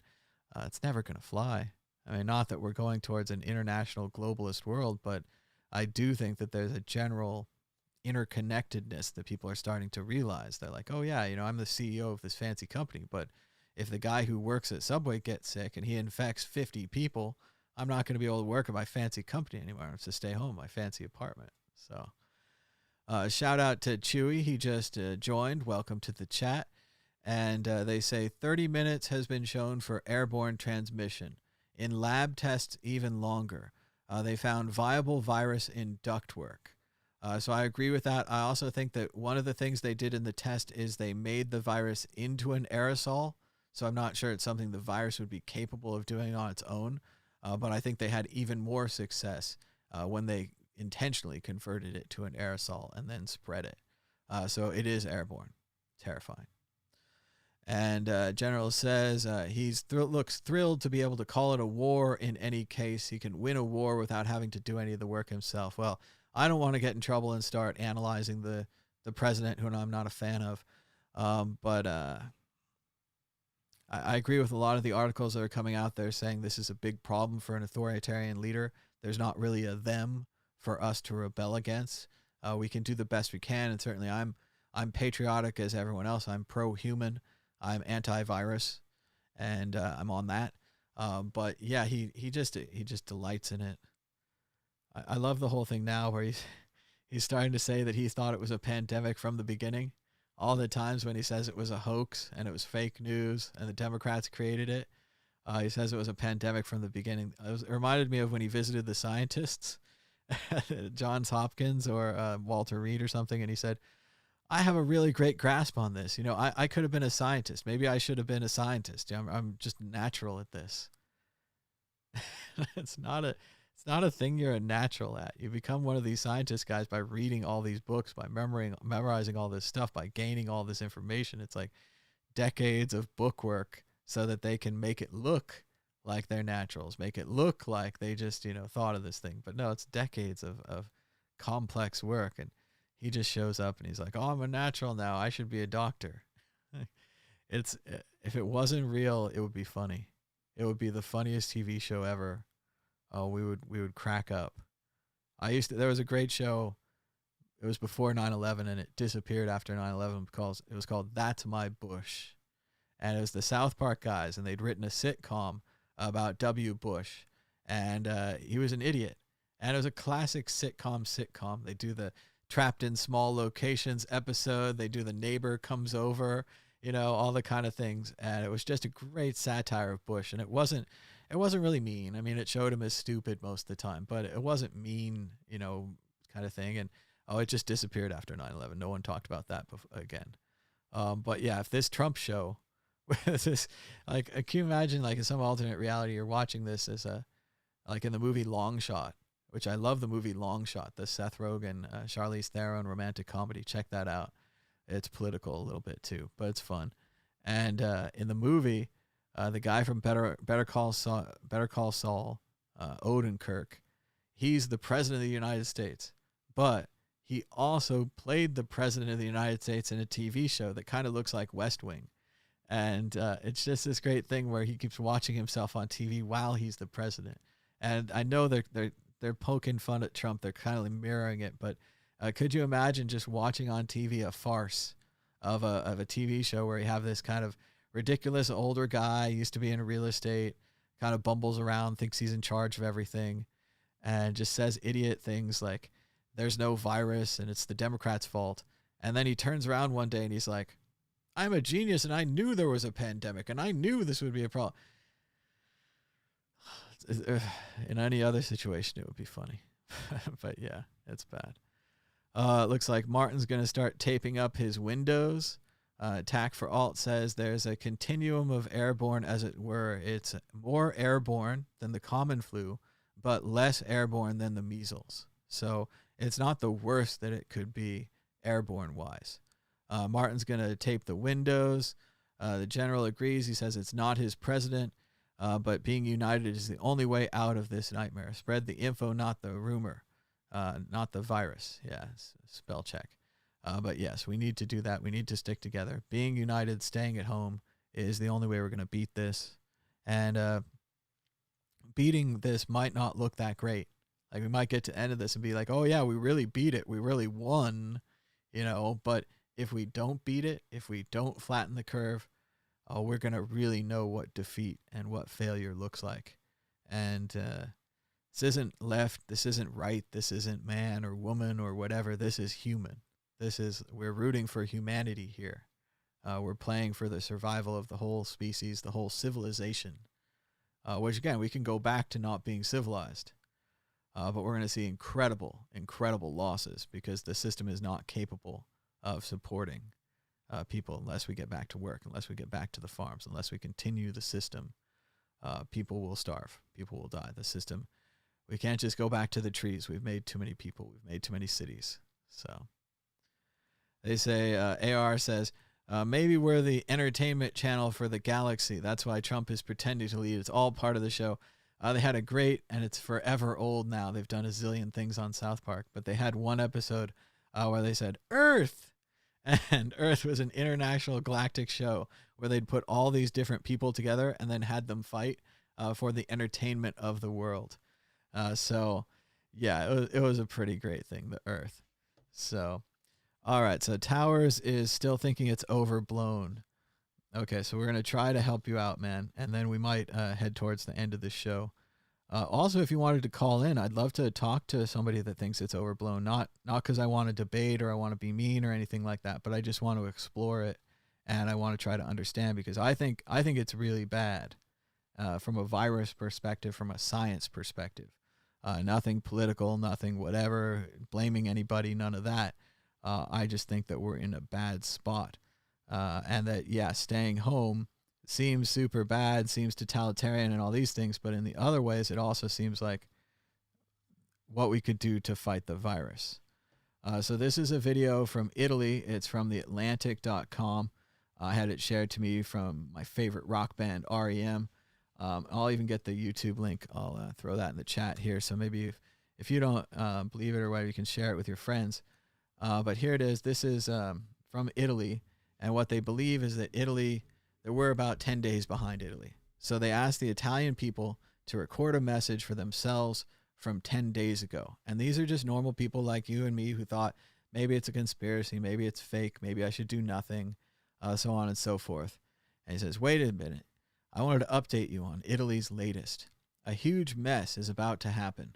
I'm sure you've heard about the coronavirus, and I'm also pretty sure you're underestimating it. I even used to make fun of people wearing face masks. Stop making fun of mom for telling you to buy face masks. Go buy them, idiot. Until 10 days ago, I went to meetings at work. I went to dinner with friends. I went to the gym, to the hairdresser, the usual boring things that have never hurt anybody. But in 10 days, life won't be like this anymore. The worst case scenario, that's exactly what will happen. Infections in Italy will continue to increase, proving this all wasn't bullshit like you thought. 10 days ago, we had 2,000 people infected. Now we're at 18,000. We've already passed 1,000 deaths. And now you're working deadly shifts at the hospital. We're in a surreal situation. Nobody can leave their house unless they have a very serious reason. A nice quarantine, the type you see in the movies. A whole nation stuck at home. Hospitals are blowing up. Lots of infections, even young people. There are kids our age who are incubated and in intensive care. It's just a flu. Well, maybe it's not so bad. I don't know. We took it lightly. We should always be light in spirit, but not with our gestures. If you do go outside, only do so if it's indispensable. Because what you're risking is not a regular flu. I've seen worrisome videos from France and the US of people not taking this thing seriously. The issue is more serious than most of the world believes. This is not unfounded pessimism. This is what's happening is worse than you thought it was. And you'll realize that just being able to breathe the own air in your own house is something you should be grateful for. Especially now, we're talking about taping up windows. And he knows that China is far away, but the virus is faster than you think. So maybe rethink your Sunday plans and stay home. Maybe if you stayed home, we wouldn't all have to stay at home now. And you'll feel like you're going insane, and you won't see the end of the tunnel. You're not alone. You'll start seeing beauty and ugliness together. You'll live moments of unity you've never imagined. Yesterday, we all got out on our balconies, and the whole neighborhood started singing. Everyone was singing their own song, but somehow we were all one thing. So start doing your part. Don't fuck up. Stay home. Let's beat this virus. And again, I hear you in the chat. I hear the angry conspiracy theories and so on and so forth, that you're all slaves and that you should be afraid and you should wake up and that this is all a conspiracy and I'm a shill. So I like that. Let's talk more about that.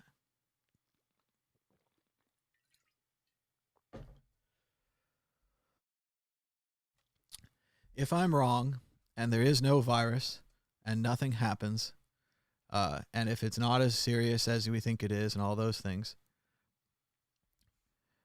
we may cede some of our control temporarily to the government. I do not think that we'll cede it permanently. Here we go. Hello, caller. You're live on the World Crypto Network. What's your name and where are you calling Thomas. from? Hey. Hey, it's Martin.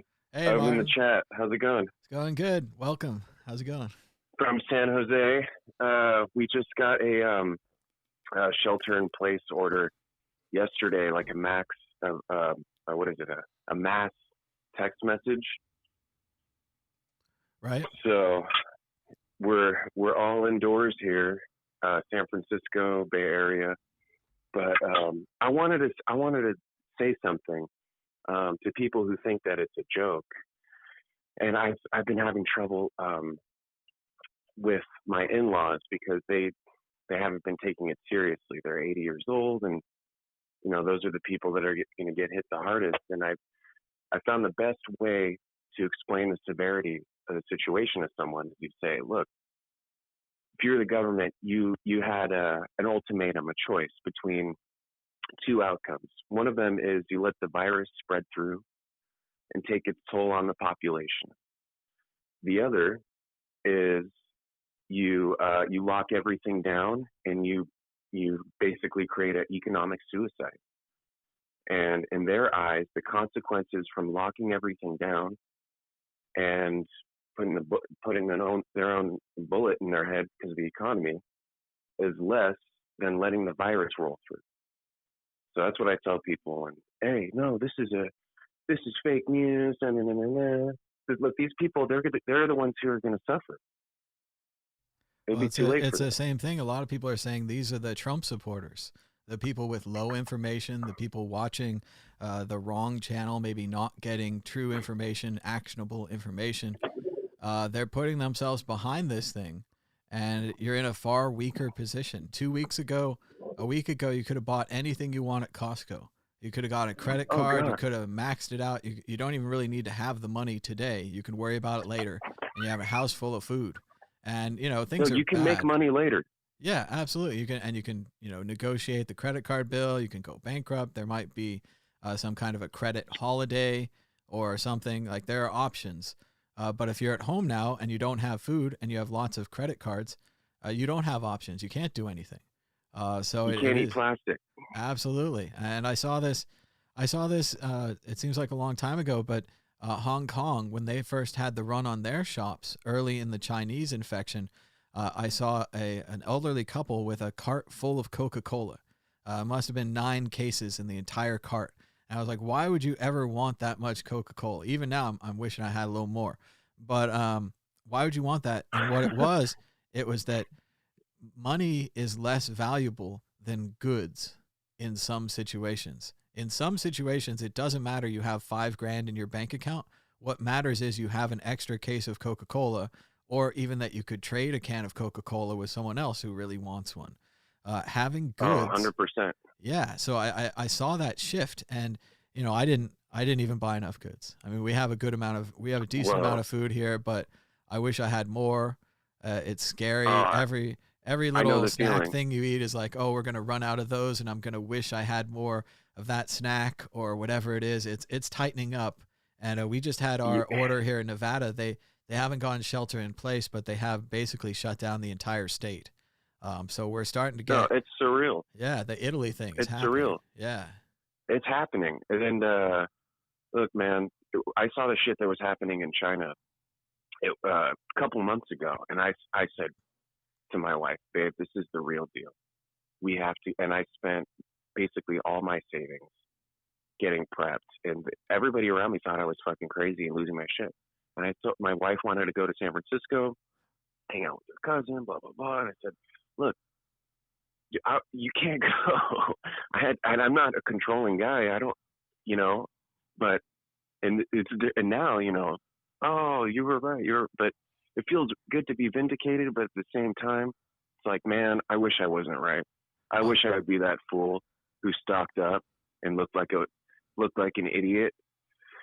It would be great now. It would be great if it wasn't real. And I think one of the other things that people maybe have, a lot of these stories in the past you've been able to ignore.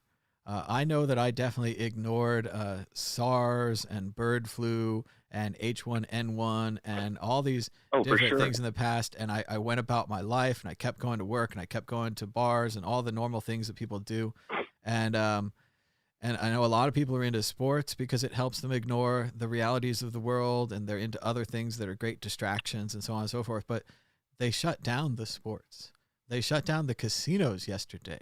I mean, there are no more shows. Yeah. There are no more casinos. I mean, I may as well not live in Las Vegas right now. I could live anywhere. I'm in Idaho or wherever. I mean, there's nothing here. And well, that's the thing. Sorry, just it's so illogical to think that it's the virus is fake, because I mean, look at all these people that are the CEOs, the heads of the sports teams. I mean, it would have to be a conspiracy so vast to involve. It's like thinking the world's flat at this point. It just makes no sense. And I think now a lot I've of got ways, this guy. He's sending me this thing about how it's all like a Pizzagate thing, and that the virus is fake, and they're going to be arresting Tom Hanks and Oprah and all these other people who are secretly pedophiles. And I don't even know. Look, maybe there are secret pedophile rings, but I don't think it's connected to this thing. I mean, I don't think so either. So it's a mess. I think a lot of people, look, they had so many theories coming out. Oh, it only affects Asians. Oh, it's in Wuhan, which is the center of 5G. It's only going to hit them hardest. There was one going around. 5G, I love that story. The 5G would weaken their immune systems and make them more susceptible. Yes. Oh, that's a Yes. That's great. I mean, people believe that It, stuff. That work without. no, I don't know if it's true or not. It might be, but scientifically, that's exactly the kind of conspiracy theory that people pick up on because you don't know anything about 5G except maybe it's bad, and then you have this right. virus break out at a place where they have the thing that's maybe bad. Oh yeah, that's a lot of people are gonna be Well, into that. Yeah. but the thing is, even if 5G weakens your immune system, it doesn't matter. Like, it's not even. The virus doesn't give a fuck. Excuse my language. It doesn't care. It, you know what I mean? They're not. What you said. Correlation is not causation. I mean, maybe it started there in Wuhan. They deployed 5G, but it's just not. Yeah.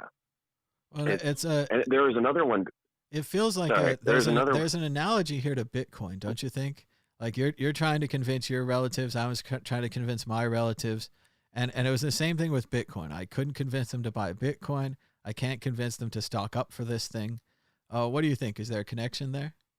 Oh yeah, oh yeah. I gave them Bitcoin for Christmas. I tried to preach the gospel of the cryptocurrency is the future, and you know, hey, what can you do? You know. Yeah, I don't know Did how you we hear can. the other? Sure, go ahead. There's the other one that was going around. You'll get coronavirus if you eat pork.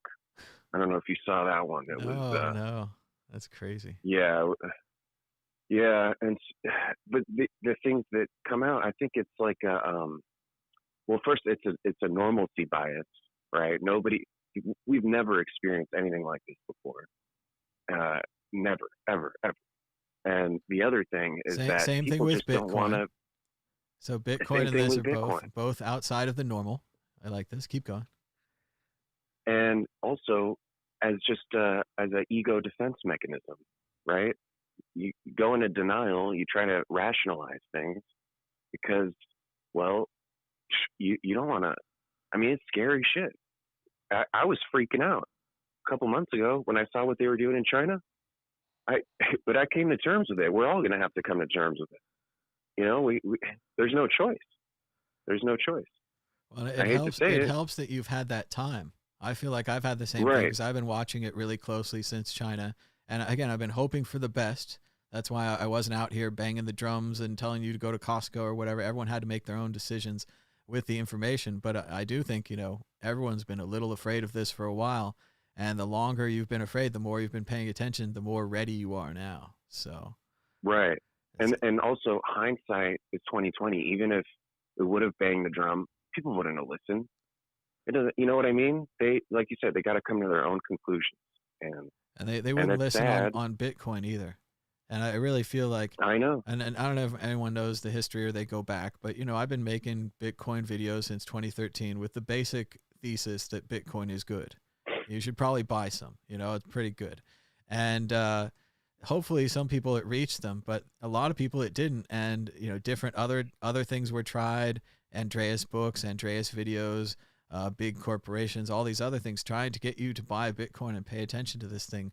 Before it was, $5,000 or $10,000, and it didn't work. And in the same way, if we had gone around telling people about this, it probably wouldn't have worked. The medical doctors, the immunologists, all these people, they were trying to prep for this, trying to get it, but they couldn't get the funding.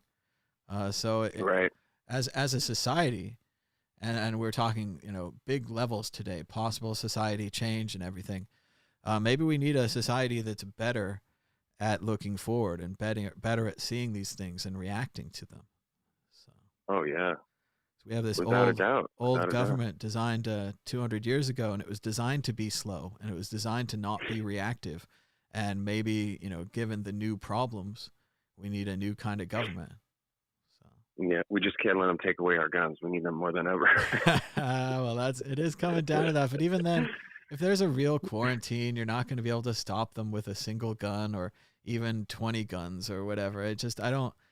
Whenever I think about the gun thing, I just think the military is in a much stronger position. So. Oh, well, it's not the military. It's the people who didn't prep, who didn't take it seriously. who, they've got Rice Krispie treats left over and a couple kids, and you know what I mean? They're supposedly they're starting to let people out of prison here in California. Uh, who knows? it's they have to, but at the same time, I can see from a gosh, what's that movie? Escape from L.A. or Escape from New York? Yes. Yeah, it's one of those where we're on the prison island with the rest of them, and they just released Right. it, and they don't have any preps at all. They didn't have a chance at all to make any preps. That would be an awful time to be released. Gosh. But you got to figure they're in some kind of system similar to the way that Kyle's stuck in Peru. They're probably just they're going to release him to I don't know. You couldn't just release him to the street. It's just not fair. I don't know. It's a complex problem because at the same time, you can't have them in the jails. That's unsafe. You can't have the migrants, the immigrants in those immigration camps that they made down south. Those are no good. Shut them up before it's a wipeout. And I don't know. There's just, how do you defend against this? But yeah, I don't know what you do with the prisoners. That's because you can't just let them die in there. Yeah. As far as the Army and the military, the Marines, I trust the Marines, man. They take an oath, defend the Constitution. In a lot of cases, they're just grunts. They do what they're told, but at the same time, they got people higher up that I think they'd take out the president if they had to. You know what I mean? Historically, the Praetorian Guard, the Roman Secret Service, killed more emperors than anyone else. Really? Yeah, I never heard that. Yeah, they're called the Praetorian Guard, and time after time, they decide that the emperor has gone crazy or the emperor is not, on their team anymore, and they get rid of him and they bring in the new emperor. So that's yeah, fascinating. they're classic. So you have to watch the people that are watching you. But yeah, Right, I don't know about that level of disobedience, but just in general, Governor Sisolak that's in Nevada.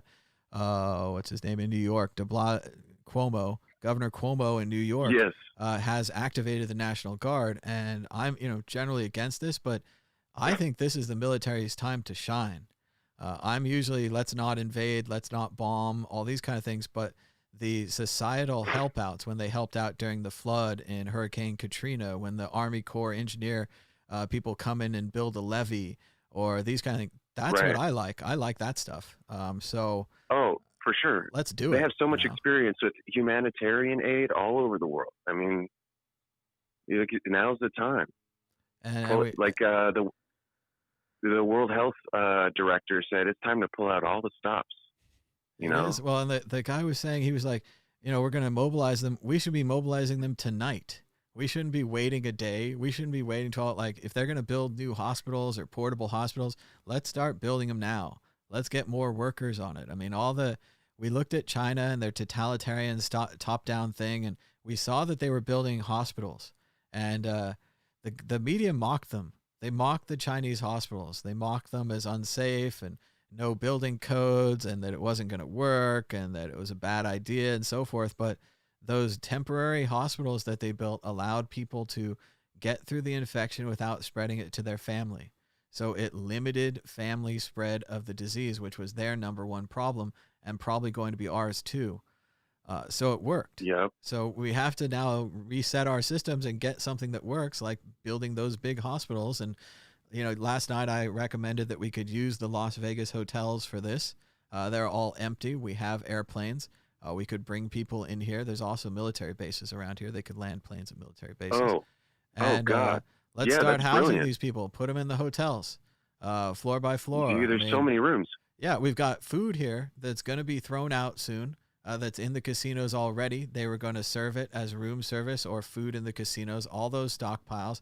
There's kitchens here designed to cook for people, as well as the food courts and restaurants, other kitchens that could be taken over. Nobody's thinking about these kind of things, but we could set it up now. We could be ready by the time it comes, and we could just, as much as I don't want this is like bringing us all the nuclear radiation again, but let's bring all the sick people to Nevada. Let's put all the sick people in the casinos, in the hotels. You can obviously, they have extra beds, they have extra bedding, they have laundry facilities. Yes, this is definitely nationalizing. It's, not capitalist. It's all those things. It's a slippery slope. But you got a better idea? Oh, you got to write Trump. No, I wish. Any way to reach these people. But no, I mean, just we got to put these ideas out here. I'm sure there's other places with warehouses. Someone said yesterday, schools. We need to start converting all the schools into essentially fever clinics or hospitals, infection clinics. People can't just go home and get their whole family sick. That's probably what they're thinking about right now. And it's just going to get your whole family sick. So.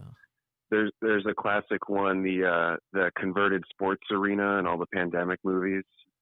Yep. I remember they used the Superdome during Katrina, and then the roof collapsed, and it was just this beautiful, like, they're always like, oh, you'll be able to use the sports arenas, and oh, this will be a part of your community, and then when they actually needed it, the roof collapsed. So. Vention even agrees with us on Vegas. He thinks that the dry air might be good for the virus. So, and we're going to have heat too. Yeah. It's going to be hot as F in a month or a month and a half here.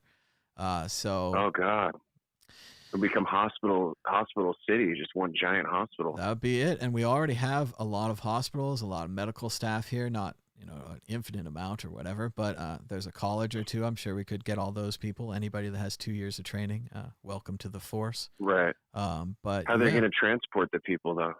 They'll get them on the train. Well, I think, you just have the either have the conductor be a sick person, but then that's bad. They could collapse or something. You could put the pilots in the little boxes in the planes and then kind of seal off the cockpit. Maybe put like a scuba mask on them. They could breathe alternate air. Not great solutions. We could drive them there in buses. Have the bus drivers kind of, wearing scuba masks.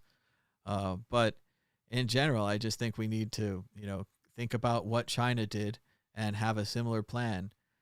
Because like that video said, we have 10 days. We have 7 days. It's going to be like Italy here. But we've already got quarantines. Yep. You're stuck at home. I'm stuck at home. It's going to happen, and eventually we're going to be stuck at home for good reason, and we're going to want to be stuck at home, and the fear is going to get us all. We're going to be afraid to go outside, afraid to touch anything, afraid to be near people, afraid of groups. Like the social anxiety that me and the rest of the computer geeks have always had, everybody else is going to have now too. So it's not good. It's not good. It's not good. It's not good. Well, there is a silver lining. I haven't really figured it out yet, but it's somewhere. I don't know. I had time to watch some movies yesterday, watching movies and books. I got lots of books and movies here, so it's okay. It's okay for me. Hey, all right, my friend. Thanks for keeping up the show. Yeah, thanks so much for calling in, and give us a call anytime. All right. Thanks, Thomas. Bye-bye. All right. And you can give us a call at 1-518-600-1949, or you can Skype us on World Crypto Network. I'll try to keep this show going if we've got some more calls, but it's going to be lunchtime soon. Got to go eat some more rations. Time for more ramen and tuna. I'm not down to that yet, but soon enough. Might even be worth to start taste testing your deeper rations, things that you wouldn't normally eat, but have a day where it's like, okay, time to eat the canned food, time to eat the dry food. But yeah, I think a lot of people are still working through their perishable stacks. They have a lot of frozen stuff, a lot of refrigerator stuff still. Jeremy is worried about vaccination. Would you be willing to pull the trigger to kill me if I refused vaccination? No, we would just vaccinate you. They would just, as much as you don't like it, they would probably incapacitate you and vaccinate you. So again, we're talking about major issues. We're talking about major political issues, but we're also talking about scientific issues. I suppose the alternative is we could just let you get sick and die. That doesn't sound that great, though, because if you infect other people, then you screwed up our whole plan of not having more infected people. So it is a question of where you come down, if you want to be part of the society or not part of the society. Maybe you could live on a special island where you could not be vaccinated. And yes, Jeremy could defend himself and have machine guns and stuff to stop people from vaccinating him. But then again, you're not really part of our society. It's a civilization. We have to have sacrifices. I can't I can't yell fire in a crowded theater, but I can go to a movie. So this is a good trade-off for me. I don't really need to yell fire in a crowded theater. So yeah, he says, don't expect thugs to do your dirty work. You're going to be willing to kill if you want things enforced. Once again, the virus is more than willing to kill already. So if we did have a vaccine and you didn't want it because it was conspiracy theory, I think that they could just put you in a room with a bunch of other people who have the virus and you'd get sick anyway. And then you would have wished you had the vaccine. So I don't know. Conspiracy theories aside, the vaccine is what we need. It's what we're going to have.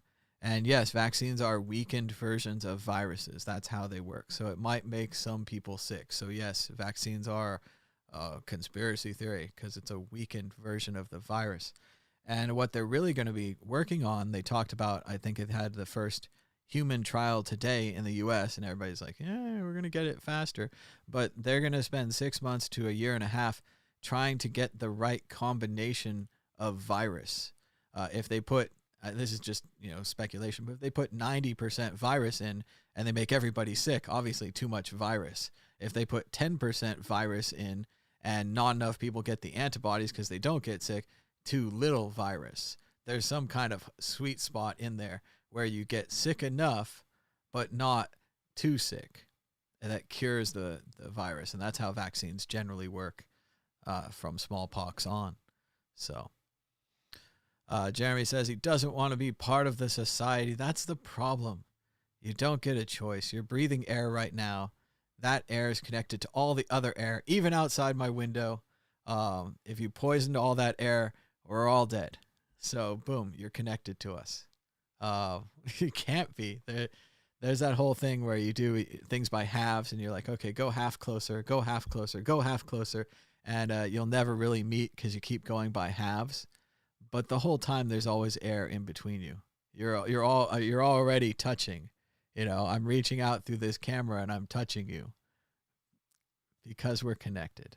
So I like the John Galt books. I thought they were fun to read. Ayn Rand and so on, and individualism, and I'm a strong man against the world, and I'm going to create a car all by myself because my brain's so big.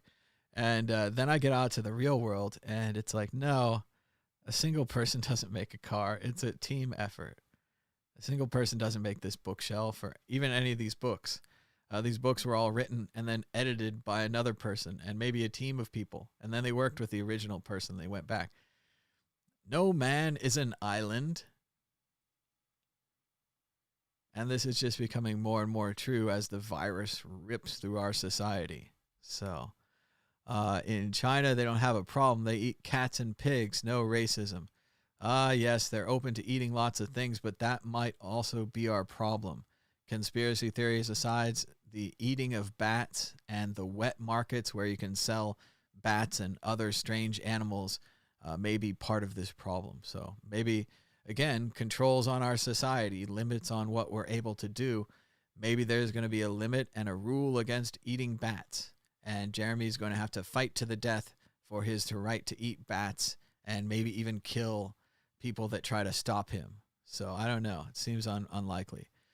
Vention says he hasn't had a cold since he got the cancer a year ago. It might be all the vitamin C. Shout out to Vention. Hope you get better, man. Sorry you got the big C. That's super rough, super scary stuff. Our thoughts and prayers, I don't really pray, but our thoughts and hopes are positive. Our positive ideas are heading your way. So that sucks, man. But he's got 100 grams of vitamin C and he's doing all right today. So that's a good thing. Let's see. Oh, we got a call. Let's see. I hate the way it shifts back and forth. Hello, caller. You're live on the World Crypto Network. What's your name and where are you calling from? This is Arthur Park, and I'm calling from London, United Kingdom. Hi, Arthur. How's it going on? What's your minds on Bitcoin and the virus and everything else? Yeah. As far as the virus goes, we've very belatedly gone to a kind of self-isolatory, closing schools and all the rest, moved from an earlier keep calm and carry on type of attitude. I mean, on Friday night, I was at the Royal Albert Hall to see Brian Ferry of Roxy Music with 5,000 elderly people who didn't give a damn. On Saturday, the Tate Modern was still showing Andy Warhol. By Sunday, everything had shut down. Now the streets are emptying, and it's beginning to feel a little bit scary. I read about that Tate Modern Warhol exhibit. I would like to see that. And also Roxy Music, Brian Ferry, that'd be good. There's a great movie you could watch, especially now that we're all stuck at home, called Velvet Goldmine. And it's all about glam rock, and it's not directly based on Bowie or anything like that, but it's very clearly a Bowie and the rest of the crew. Great soundtrack too, Velvet Goldmine. Check that out. So I shall check it out. So, I mean, the one good thing I guess we can look forward to, as long as the internet keeps working, is catching up on some old movies, books, and I'd like to improve my chess. Yeah, me too. Mine's lousy. But did you get a chance to stock up? Did it go from 0 to 100, or do you already have some supplies at home? Yeah, well, really, since Christmas, when, Bitcoiners, especially people like box mining in Hong Kong, were talking about this, we've had, 3 months to slowly build up tin foods and all the rest. So I'm pretty well stocked. I've been stealing a couple of rolls of toilet paper from my gym over the last couple of weeks. So I have TP from my bunghole. So is it an official lockdown, or are you just locking down by choice right now? It's not official. I had just spoke to my mother. It's Mothering Sunday here on this weekend. And I was all set to go up and see her. But so Boris Johnson just said schools will close from Friday. We'll probably follow the French who have I think you have to have a print out a sheet to say your reason for even leaving the house now. I'm sure we'll be about a week behind them. I know it's not what anyone wants, but we really do need top-down government-controlled lockdowns. The problem is they don't work any other way. If you just kind of loosey-goosey go about it, people will find a reason to go out. They'll say they have to do this. They'll say they have to do that. And then they'll spread the disease. If we really want to halt the disease, one way would be the vaccine, but that's going to take at least a year and a half. The other way would be this staying home, not spreading the disease. And it's not sexy, and it's not fun, and it definitely makes everyone think that we're in a science fiction movie. And I think pretty soon we're going to have to start talking about the second level of this, the anxiety from staying home, the post-traumatic stress disorder, all the other things that we're getting, because these are very real. I'm anxious now, you're anxious now, and we're anxious for a good reason. We're locked inside our house, avoiding a killer virus, eating whatever food we have left over. That's going to make you anxious. How does that make you feel? How does it make any normal, reactive human feel? It makes you anxious. So you're okay, I'm okay. We're all in the control group. We're going through this experiment together. But I do think it's definitely going to accelerate. We're still just in the early days.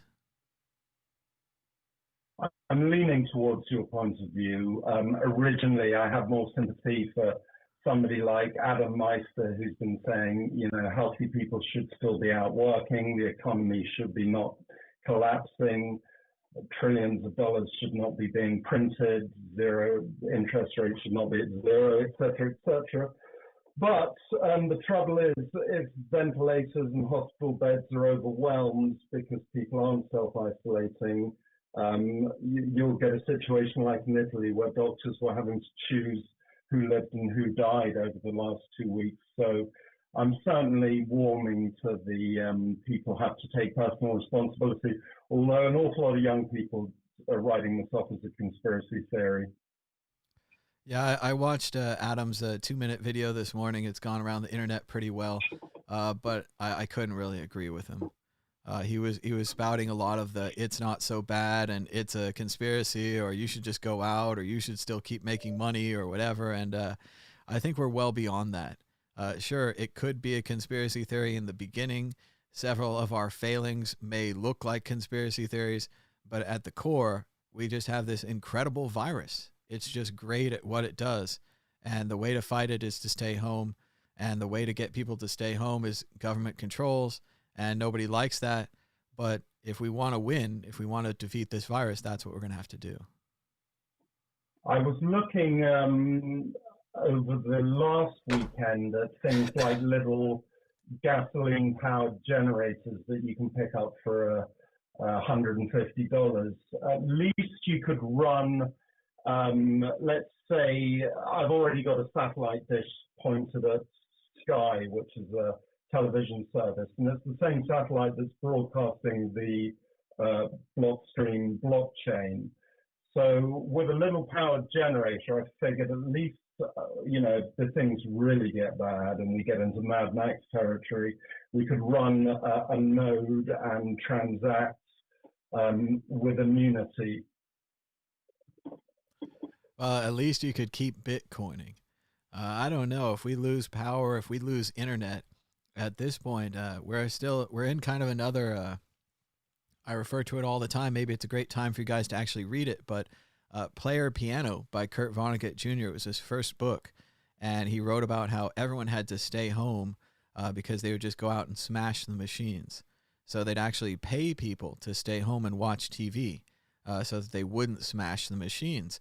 Just as right now, we need to pay people to stay home and not spread the disease. And I think we have to keep the internet on. I think they probably are going to have to nationalize or make the internet free or give people money for internet because things are pretty sane right now.